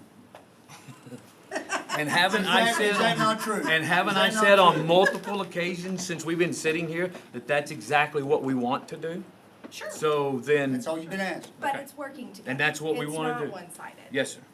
I may be stepping out of bounds, but if you're talking about the money's such a big issue, if you annex that out there, aren't you gonna have to run water and sewer out there? We already run water out there, and we could do water out there. And again, there's things that we could do out there right now that would benefit Little League and softball that is not that hard a thing to do. It's just a matter of doing it. So now, one of the things that would have come in prior to tonight's meeting would have been us looking at what would, and again, because y'all are here, you've given us so much information to include in any decision-making process that comes forward from here. But going into this, when asked earlier, would we, turn that property over or something? We would, at that time, had to have been looking at what kind of financial investment is the city going to make into that if next year, year after next, it's not gonna exist. Why would we be putting money into that if we're able to provide what you're looking for through some other avenue? But again, now, in the course of the last 2 hours and 45 minutes, we have gone so much further. We have gained so much more knowledge that it affects the thought process that we had when we started tonight. And again, thank y'all, because that's for y'all being here and doing that. So now, what do? Ms. Ken has said it on conference. Ms. Cofer has done a great job orating what is needed to be said tonight. We are in a great spot. Let's move forward from here with what we can do. We're gonna meet with you guys. We're gonna meet with you guys. Y'all are gonna meet with us. Y'all need to get things done out there. You got permission to do them. Y'all need to get things done out there. We're going to do it. We're going to work, and again, by all means, council, please stop me and speak for yourselves. The reason why they let me speak like this, the way this is because so far I haven't said anything they didn't disagree with. Because believe me, they will bust me on something they don't agree with. But that's my point. You have a council working for you, because we work for you. You elected us. You have the best council possible right now for what you want done. Because everybody up here has been an educator, a parent, a coach, an umpire. Some way or another, we've done what you're doing, and we've got kids out there right now. We want the same thing you want. This is your best opportunity to accomplish what you want. Chris said, I need an ask. Will it happen $17,000 for lights this year? No. Will it happen next year that we are able to budget it? Again, I can't make any guarantees. I'd be willing to bet there's money out there next year, though. But I can't guarantee you that. I can guarantee you, if you don't come back and ask for it like Chris wanted, it won't be there. Yes, Mr. Rector. One of the things that some of y'all kept saying, is this long-term? Can we count on having the field long-term? We can only promise for as long as we're here. That's true. And I don't wanna see it change. This is our intent has to be Get that expressed. field back I don't have no into the intent. hands of the children that it belongs And to, some of, to the organization that should have it, to know that when y'all are gone, the next group that comes in here isn't gonna rip it away from our children and sell it off for money, just to line pockets. that's not what Good we point. want. So that's Except for what the we- line pockets part. That's the third time that I've heard something like that. That makes no sense. Could you please explain how anybody up here lines their I'm not pockets? saying your pockets per se. No, but how would any future council member line their You pockets? bought $1 That's the And you're answer. selling it for possibly multi-million dollars. And that money goes in my pocket? Or does that Did I money say that it was benefit this yours? community that I serve? But we asked if that was done, would you guarantee that we would make sure that we had a facility for our children? And you said no. And Chris, Well, Chris you is wanna working on that with guarantee our that I attorney. can't possibly give you. I would say, and I think I speak probably for all of our board, best case scenario is like Mr. Rector said, you guys can't guarantee what the next board does, just like I can't guarantee our next board comes in and even cares about that part. But I think what's best, and what Roger suggests, is we look forward to, hopefully we build up this park also, is maybe we can find a way going forward in the future, we keep it and we make it good enough that the next board doesn't wanna take it down. That they're not begging for money and we don't have dilapidated lights and those things. And So the that next being- council doesn't want anything to do except for figure out a way to give you more I money met with a couple to of do you the guys job. and you said, bring people to city council. And you did today. Thank you. Again, I have offered my appreciation for y'all being here multiple times. Council will say things, y'all are who we serve.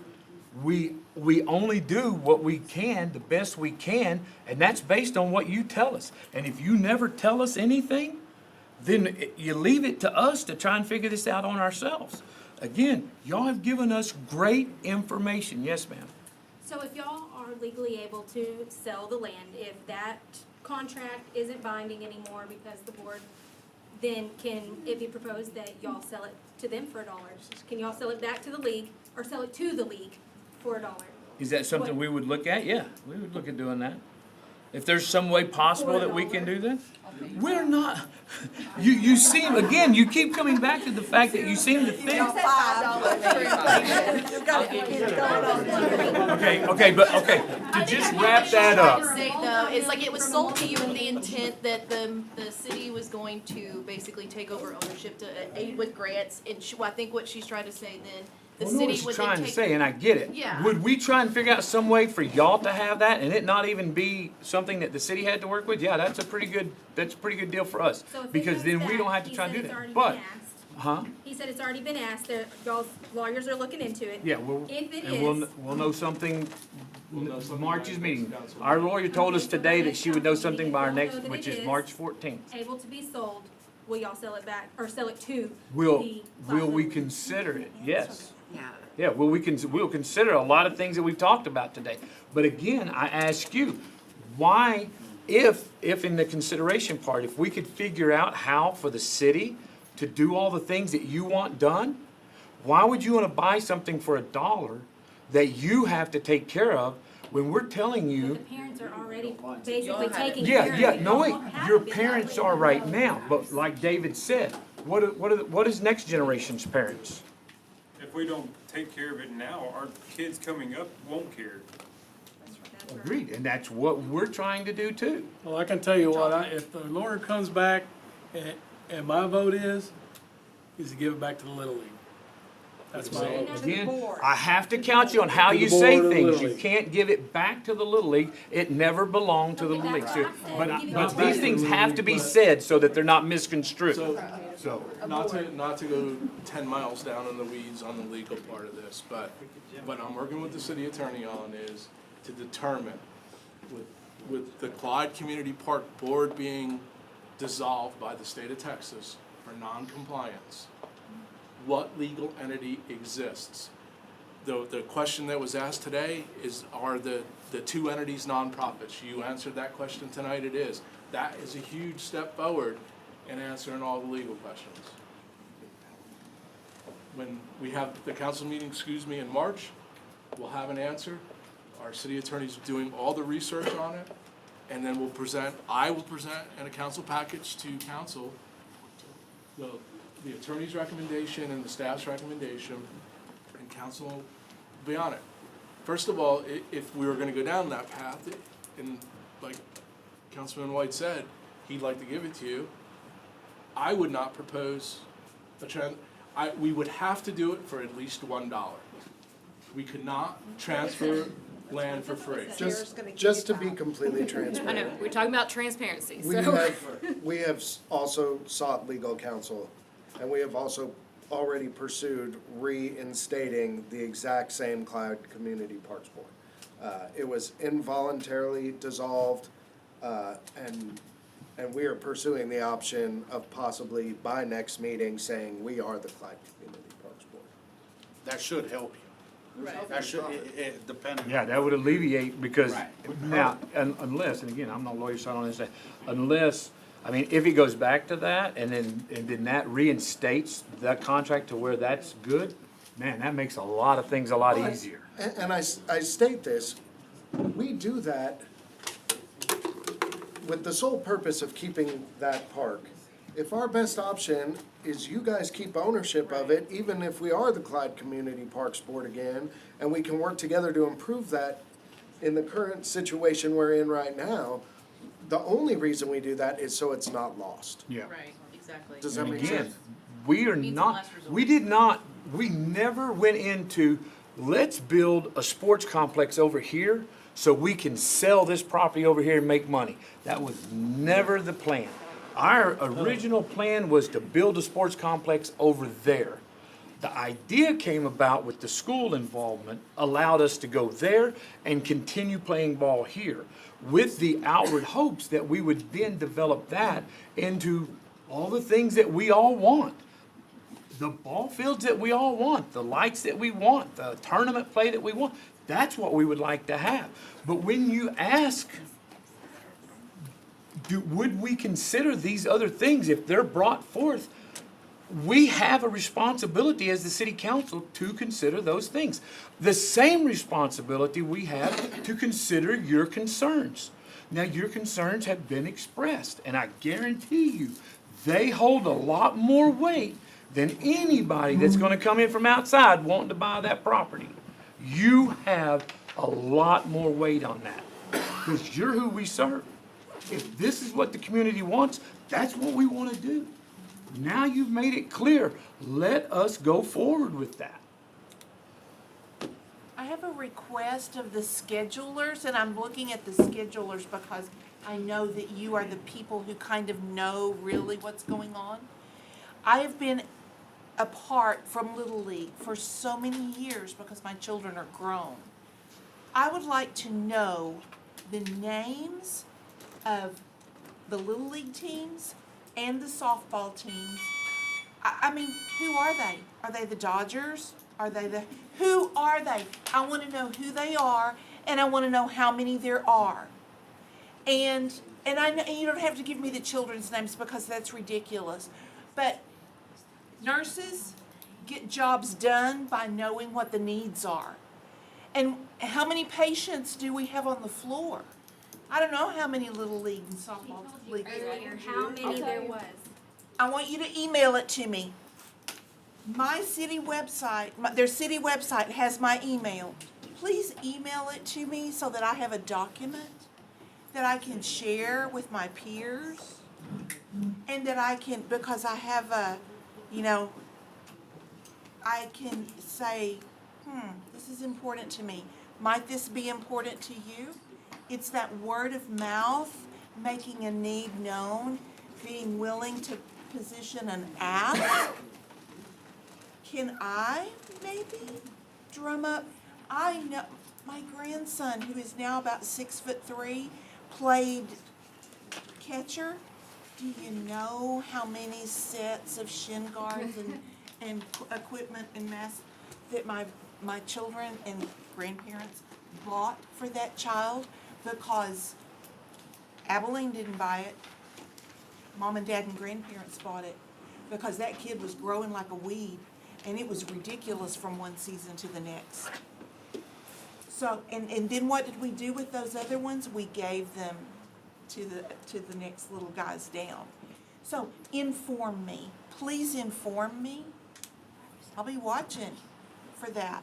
And then, you know, wouldn't it be neat if, and please include who would a check be made payable to? Clyde girls softball. I was wondering who was gonna jump on that first. They beat me over the punch. I want it on the email. I really do want it in an official manner, so it's kind of a, I don't want names of children because that's way too much private information. but I would like to know, what are the names of these teams? So that I can see them in my mind. Guys,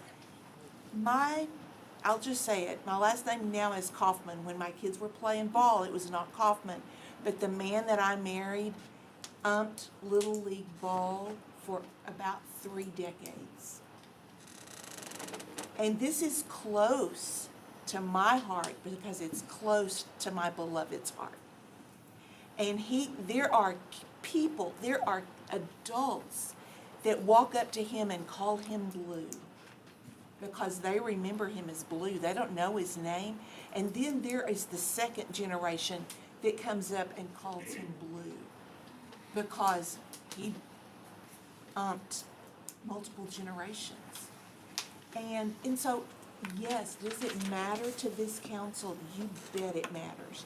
Do these children, do these places matter? Do the parents that are working so hard matter? Yes, you do. And if I have the names, if we have the names of the teams, and we can actually go, holy cow, there's this many teams now. When I was in there was only this little, I could put them all, I could buy Easter eggs for all of them. I don't know that I could buy Easter eggs for all of them now. See, I need to be aware of the growth. Inform us. You came here tonight and informed us of a lot of things. I'm just asking for a little more information. And I have an email. Do that, get that to you. Very good. Thank you for your interest in that. We appreciate that. We'll send it over. Thank you, Ms. Kaufman. Very good, thank you. I'll drop one Yes. more thing. This is about the new sports complex. Tournaments. That's the moneymaker that's gonna happen out there. We're hoping so. Well, I mean, that's something that Chris, I'm talking softball side. You're talking about for On the softball side, we play. like y'all's, We play under Okay. the USA umbrella. Okay. Okay, not U-Trip. Right. Okay, U-Trip is mainly in Lubbock. I mean, I think they may have a tournament in Midland, Odessa area, but this area is mainly umbrellaed by USA softball. Okay. So, officials are a big, it's a problem. It's a problem everywhere. Yeah. So, I understand that you don't want to hire and start that process for the position, but when it comes to promoting tournaments, I've been there, done that. Priscilla did it for me on my board. And I'm only talking softball. I can't speak for baseball. David can speak for baseball. But it is a job in itself, to even attempt to have one twice a month. You know, to have a softball tournament twice a month. So you're thinking we need to get a scheduler on the books pretty quick? Well, not only scheduler, but you're gonna have to find your UIC, your umpire in charge. Okay. And you have to involve our USA, which is in Abilene, Texas. We need to invite them over here to have that discussion with them. We also need a tournament director. The tournament director, and that's the unfortunate part, you're talking about pretty much a 7-day-a-week job. We're talking, Not about only, next year. I'm talking about. You guys are doing y'all's year this year. Y'all are I'm still. not even talking about league. I'm not even talking about league. Okay, good. I just wanna make sure, I wanna make sure where we're I'm talking at. about making the city of Clyde money with this new facility. Okay. Just like you said, Roger. Yeah. Times have changed. Yeah. It's not the same as the way it was 10 years ago. It is completely different. There's a lot, I mean, rules have changed. Umpires, I think we've always had a shortage of umpires. Yeah, always. But if you don't include the individuals that are in charge of USA, our commissioner and his board members, because they have a board theirself, Yeah. then on the softball side, we're gonna be hitting a brick wall when it comes to this Okay, individual do that's you hired. have some names that you can pass on to me? I was gonna leave my phone number with Chris, Okay. and then. David gave me a name that I've been in contact with, and we're setting up a meeting for a part of that when we talk about tournament director and stuff like that. But yeah, But so. the thing, Roger, this is the deal. Tournament directors are important. No, I'm just saying No, that's I know, also I something know. else. So the more y'all give us, the better we can work. The reason I say it's a 7-day-a-week job, Monday through Thursday, you're promoting getting schedules ready, you have a deadline on when you're taking your last team, then you have a schedule that you have to put out on Wednesday or Thursday, and then it's game time starting Friday. So Friday, Saturday, Sunday, teams expect that TD to be out there.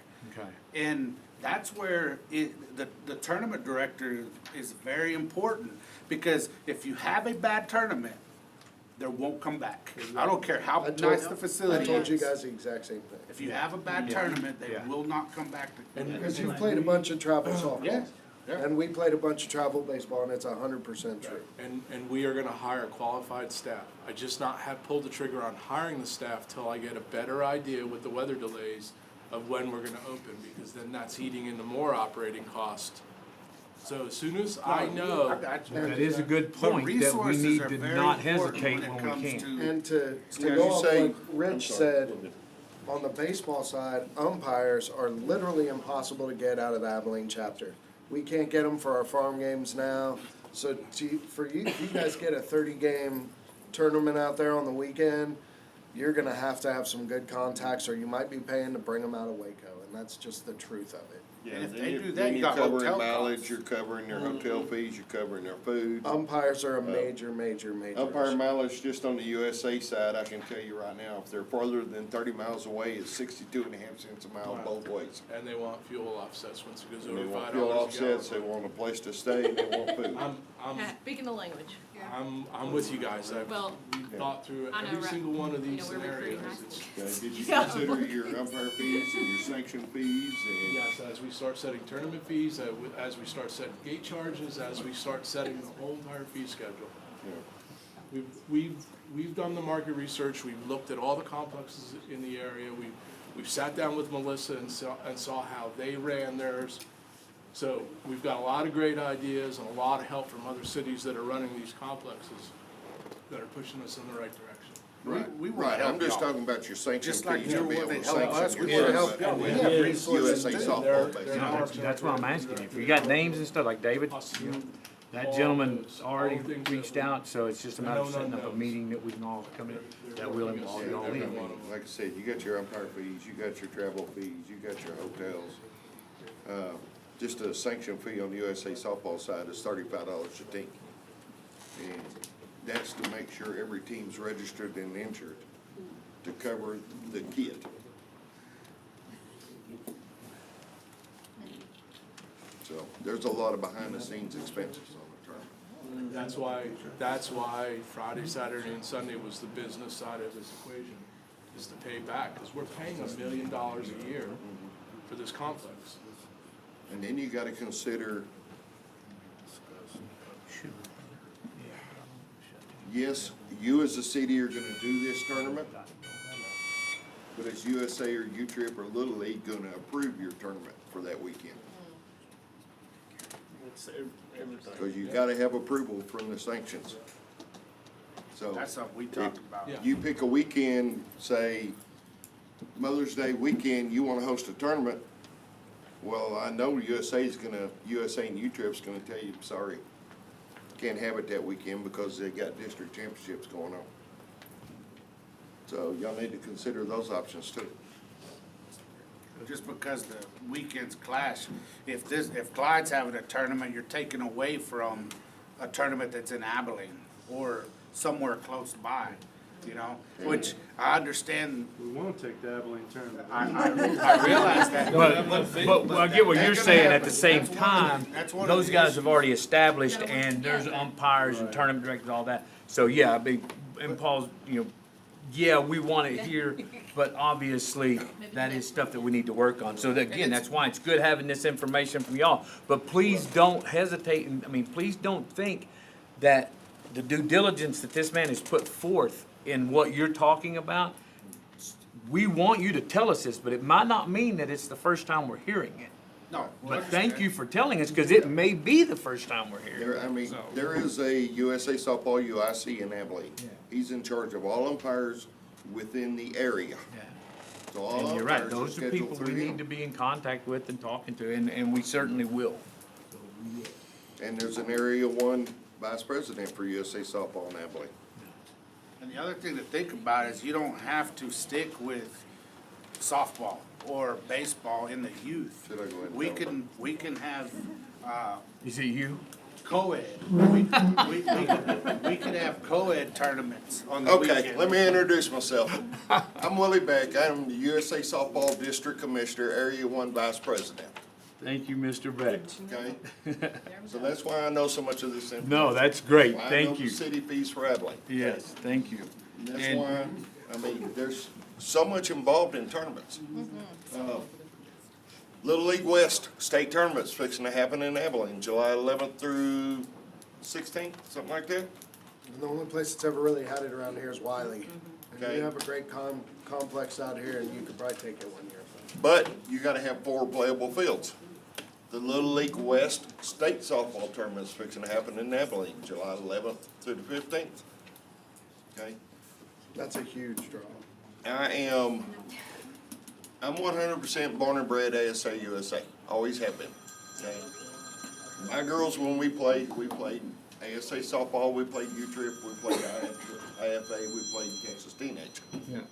Okay, we traveled everywhere and played, no big deal. Little League respects me so much on my side of the tournaments that I ran. They have contacted me to be their tournament director for the state tournament this year. Nice. You putting in an application? Huh? You putting in an application? Sounded to me like that. A little bit of a volunteerism going on. I know what I'm doing whenever it comes to Yeah. tournaments. No, that's great to know, Mr. Beck. Thank And he you has a very heck of a much. team No, I was behind just him saying, too. hire 'em. And, you know, it takes just like y'all, it takes a team to do what we do as a board, as the USA board, you know, and I mean, it's a lot of communication and a lot of scheduling, you know, I mean. How many umpires do you have at state? At state tournament, 32 umpires to handle Friday night, all day Saturday, all day Sunday. 32 umpires to handle 38 teams, wasn't it?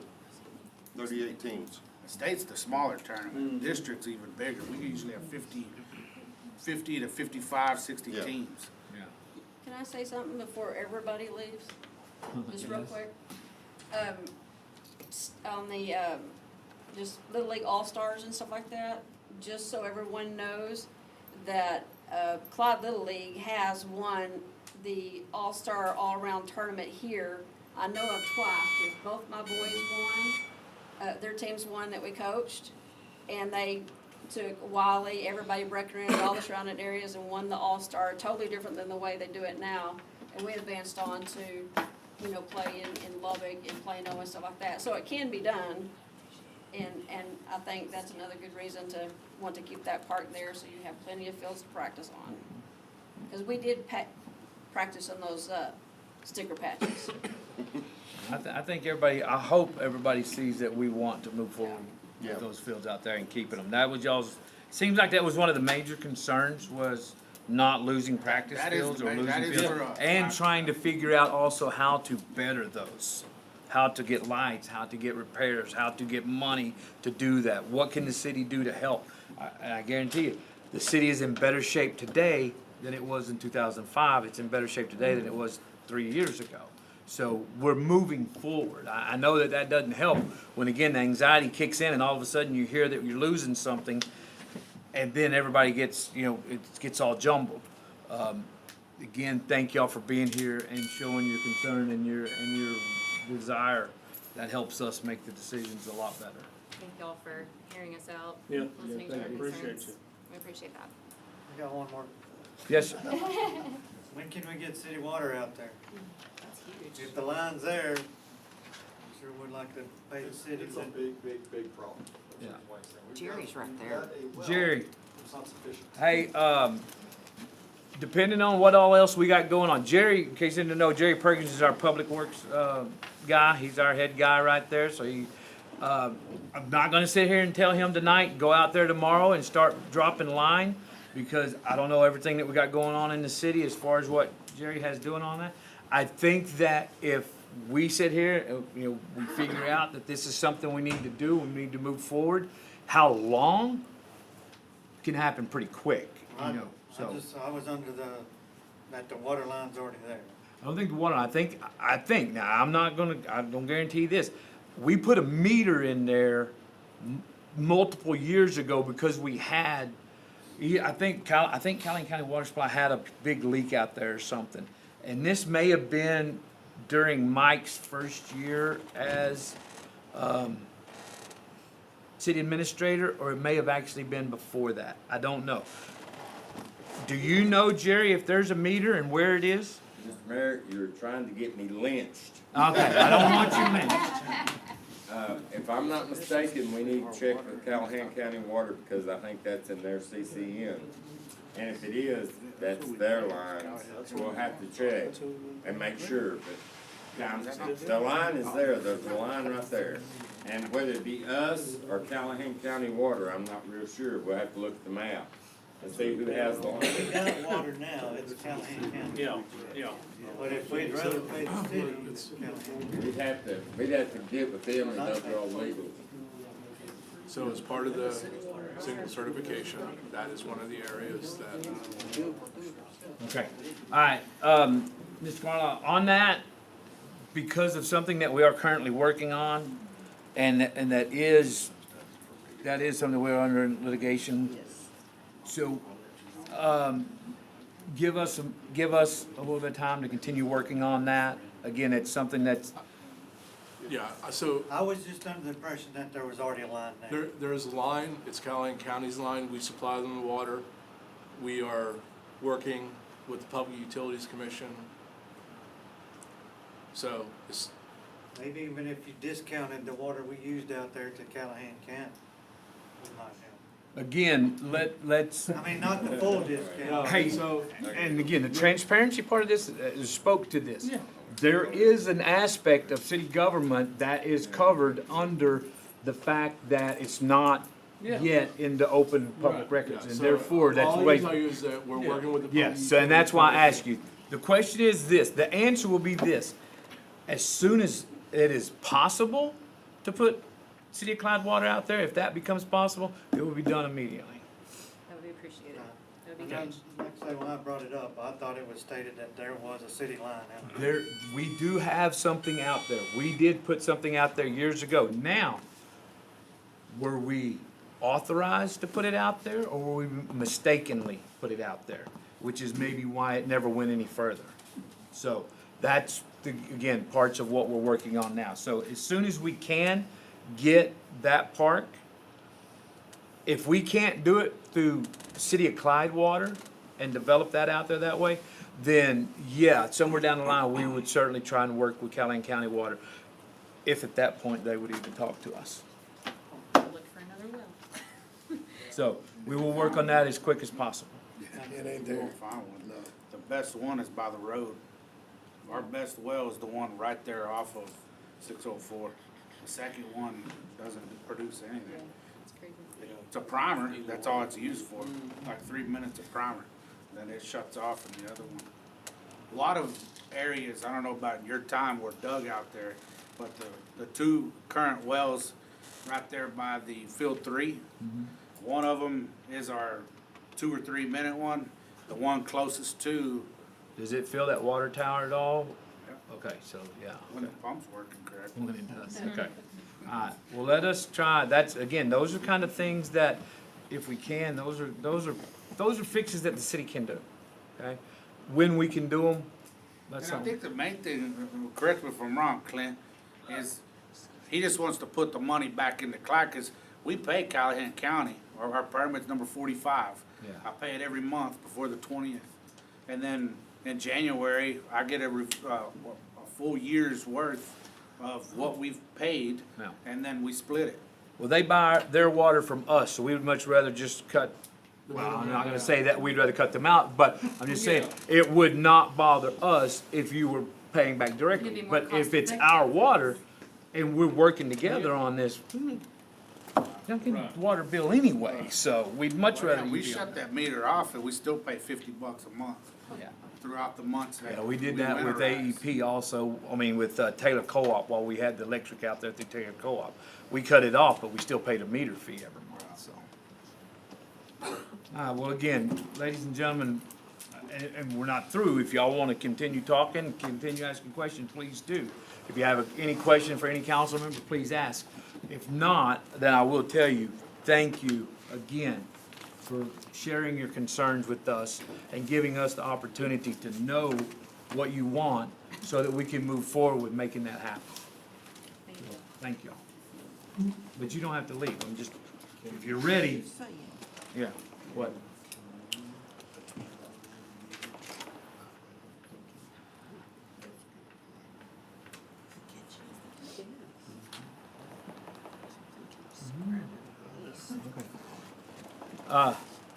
Well, let's see what happens. Yes, sir. With what's been discussed tonight, would you still move forward with annexation? Well, the annexation that we talked about has nothing to do with that. That's a different property. Okay. I was only using that as an example. Yeah, no, and that's come up, matter of fact, if that was misconstrued, I apologize. That was a different piece of business. That has nothing to do with the city park. That was what we were actually having this meeting about. And then after the Little League meeting, Paul and I was talking, and Paul talked to softball, and it was like, hey, okay, look, you're gonna come, let's go ahead and bring everybody in. Let's go ahead and do it now and get to moving on this. So yeah, that was already on. We had to do that in order to make a time frame, because our normal meeting is the second Tuesday of the month. We didn't have anything, so at that time, we canceled it was also on Valentine's Day, and some people have sweethearts. So we'd canceled our February meeting until we realized we had to have it for that particular item, at which point then it was like, okay, well, let's get y'all in here, so no. Yeah, we'll move forward. To answer your question, we're moving forward with the annexation, so.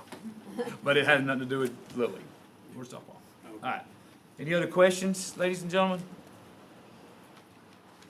Then, I will move on to. 7-5. What? 7-5. 7-4. Yeah, is that? 7-4. 7-4. Oh, Keep Clyde Beautiful, yeah. Yeah. I don't have it. There. Okay, moving on to 7.5, consider with possible action to, is this right? No, 7.4. 7.4, consider with possible action to approve Keep Clyde Beautiful Board. Mr. McGuire? Yeah, so we started this process last summer, and one of the requirements from the state of Texas for the Keep Texas Beautiful program was we establish a Keep Clyde Beautiful board. We have board members. Nan has spearheaded the effort, and there's a list of board members in place. Ms. Nan, would you step forward and give us a little information? If I can get there. Thank you, Ms. Carla. Mr. Mayor, Council, Mr. McGuire, Ms. Thompson, Thornton, citizens. As you know, a few months ago, you approved all the documentation that we developed for Keep Clyde Beautiful. Keep Clyde Beautiful is part of the Keep Texas Beautiful program, which is part of the Keep America Beautiful program. We are tasked with beautification, litter abatement, solid waste management, and they have an option for recycling, although 95% of the cities opt out of recycling simply because of the cost. I mean, the closest place we could take our recycling would be Fort Worth. That's not cost effective. So I'm going to say we probably won't do the recycling. We have met all the requirements to come out of provisional status, except for the Board of Directors and getting our first project outlined and done. And so I'm here tonight to ask you to please approve the Board of Directors as presented to you. I don't know, did she put the names in there? I did not. Okay, well, Mr. White has graciously volunteered. Yeah, you did. The mayor told me you did. We have former City Councilman Niffen has agreed to sit on the board. Terry Kaufman, who is a master gardener, has agreed to sit on the board. He has probably forgotten, but he did. We have our court clerk, Amanda Chavez, and our utility clerk, Shyla Fouts, who have both agreed to sit on the board. This is an oversight board. These are not the people that are gonna go out and do the work. They're just gonna help decide which projects we want to do, and then get the different individuals and organizations to step forward and help us get the work done. I have a couple of ideas for our first projects, and I think it's a good program. I have a mentor that they assign you a mentor your first year, and mine is from Andrews. Yeah, well, they try to put you with somebody about your same size. I mean, it wouldn't do any good for me to be mentored by somebody from Abilene. Nothing in common. They have a tree farm. Of course, we have more trees than Andrews has. So, but, you know, there are different projects, and it's good for us. It's gonna be a good thing. Absolutely, no, it's a great thing. Thank you for bringing it to our attention. You're welcome, anytime. So what you need is council to make a motion to approve the, The Board of Directors. Yeah. So, do you have anything else you want to tell us or share with us? No. Well, then, thank you So very there's- much. So there's the 5. Councilman White for water, right? For water? Water knowledge? Oh, I don't No? have any water on. You don't know anything about water? Okay. Okay, my husband, Mr. former Niffen? Councilman Niffen, and then 2 ladies. 2 ladies. Bless their hearts. Okay. And again, this is,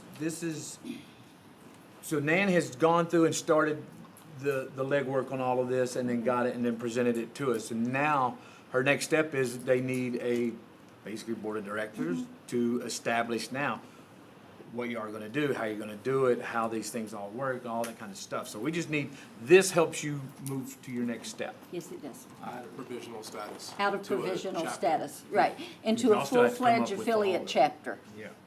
All right, so I entertain a motion to approve the names as stated by Nan. I make a motion to approve the names as stated. Second. Mr. Director, got you, Mr. Kaufman, I'm sorry. No. All right, I have a motion by Councilman Martin, seconded by Councilman Rector to approve these 5 names as presented to us. All those in favor? Pass unanimously. Thank you. You may contact your new provisional board and let them know to please get started. Thank you, Nan, again, for all your work on this. Danny, by the way, you're on the board now, so can you talk to her? Tammy can tell Terry when you get home. All right, moving on to 7.5.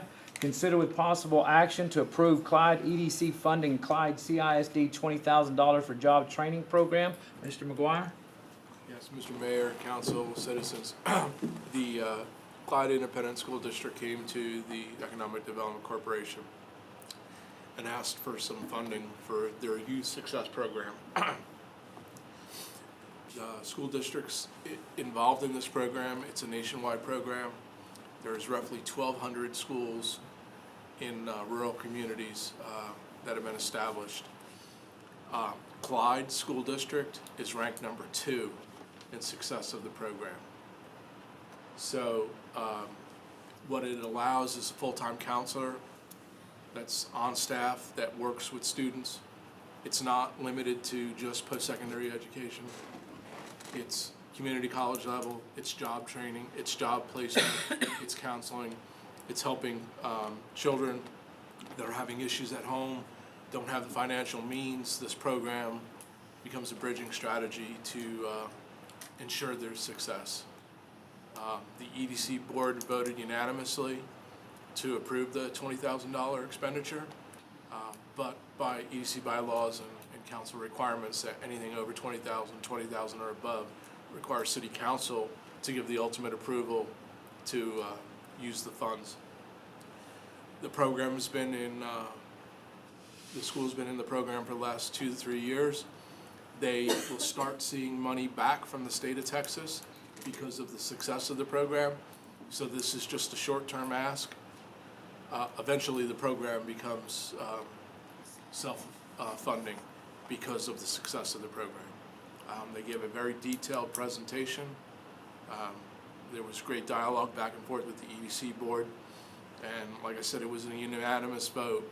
And all the members of the EDC very strongly that this is one way to help invest into the youth and into the community.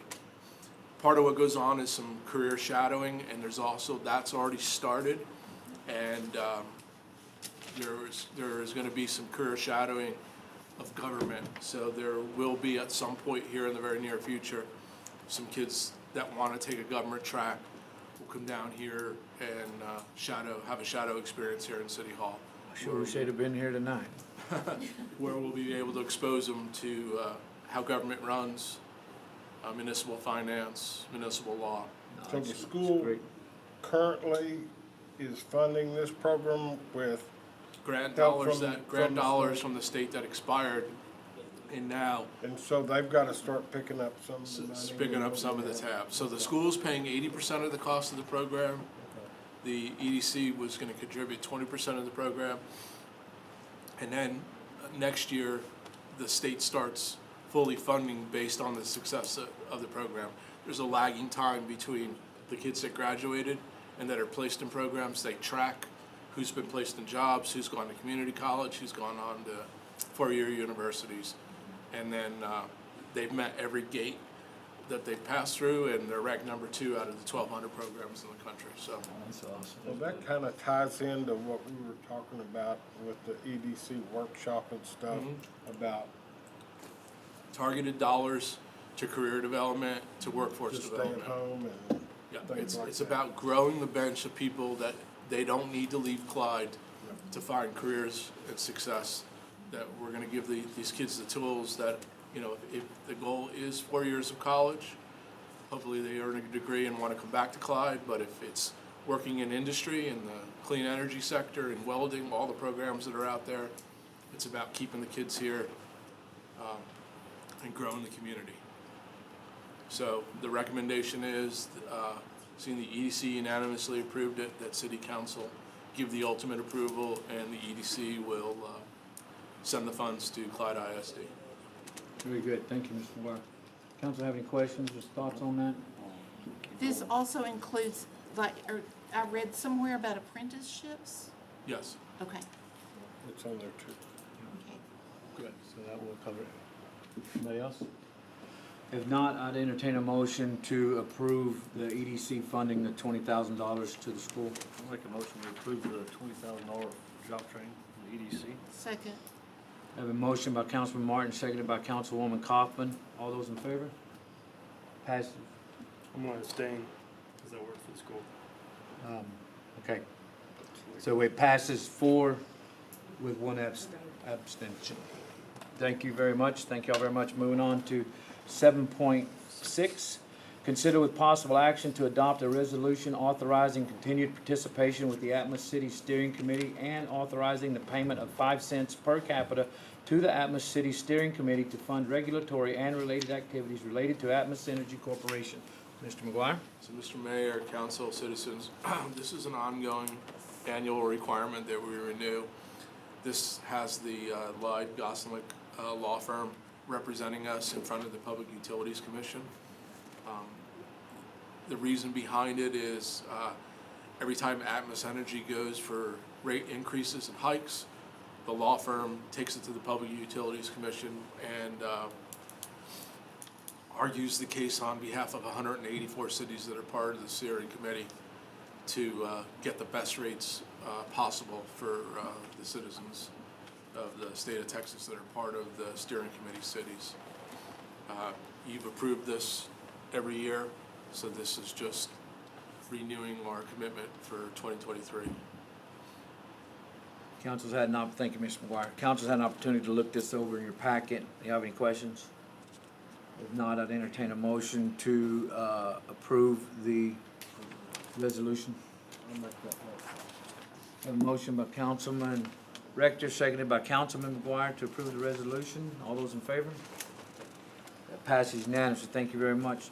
We'll move on to 8.0. This is executive session. This is where council may enter into closed or executive session to discuss the following: convening a closed meeting pursuant to the provisions of Chapter 551, Government Code, Variance Code, Texas Codes annotated. Y'all really don't want to hear me say all that?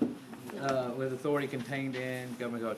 So, thank y'all very much, very much. Thank you.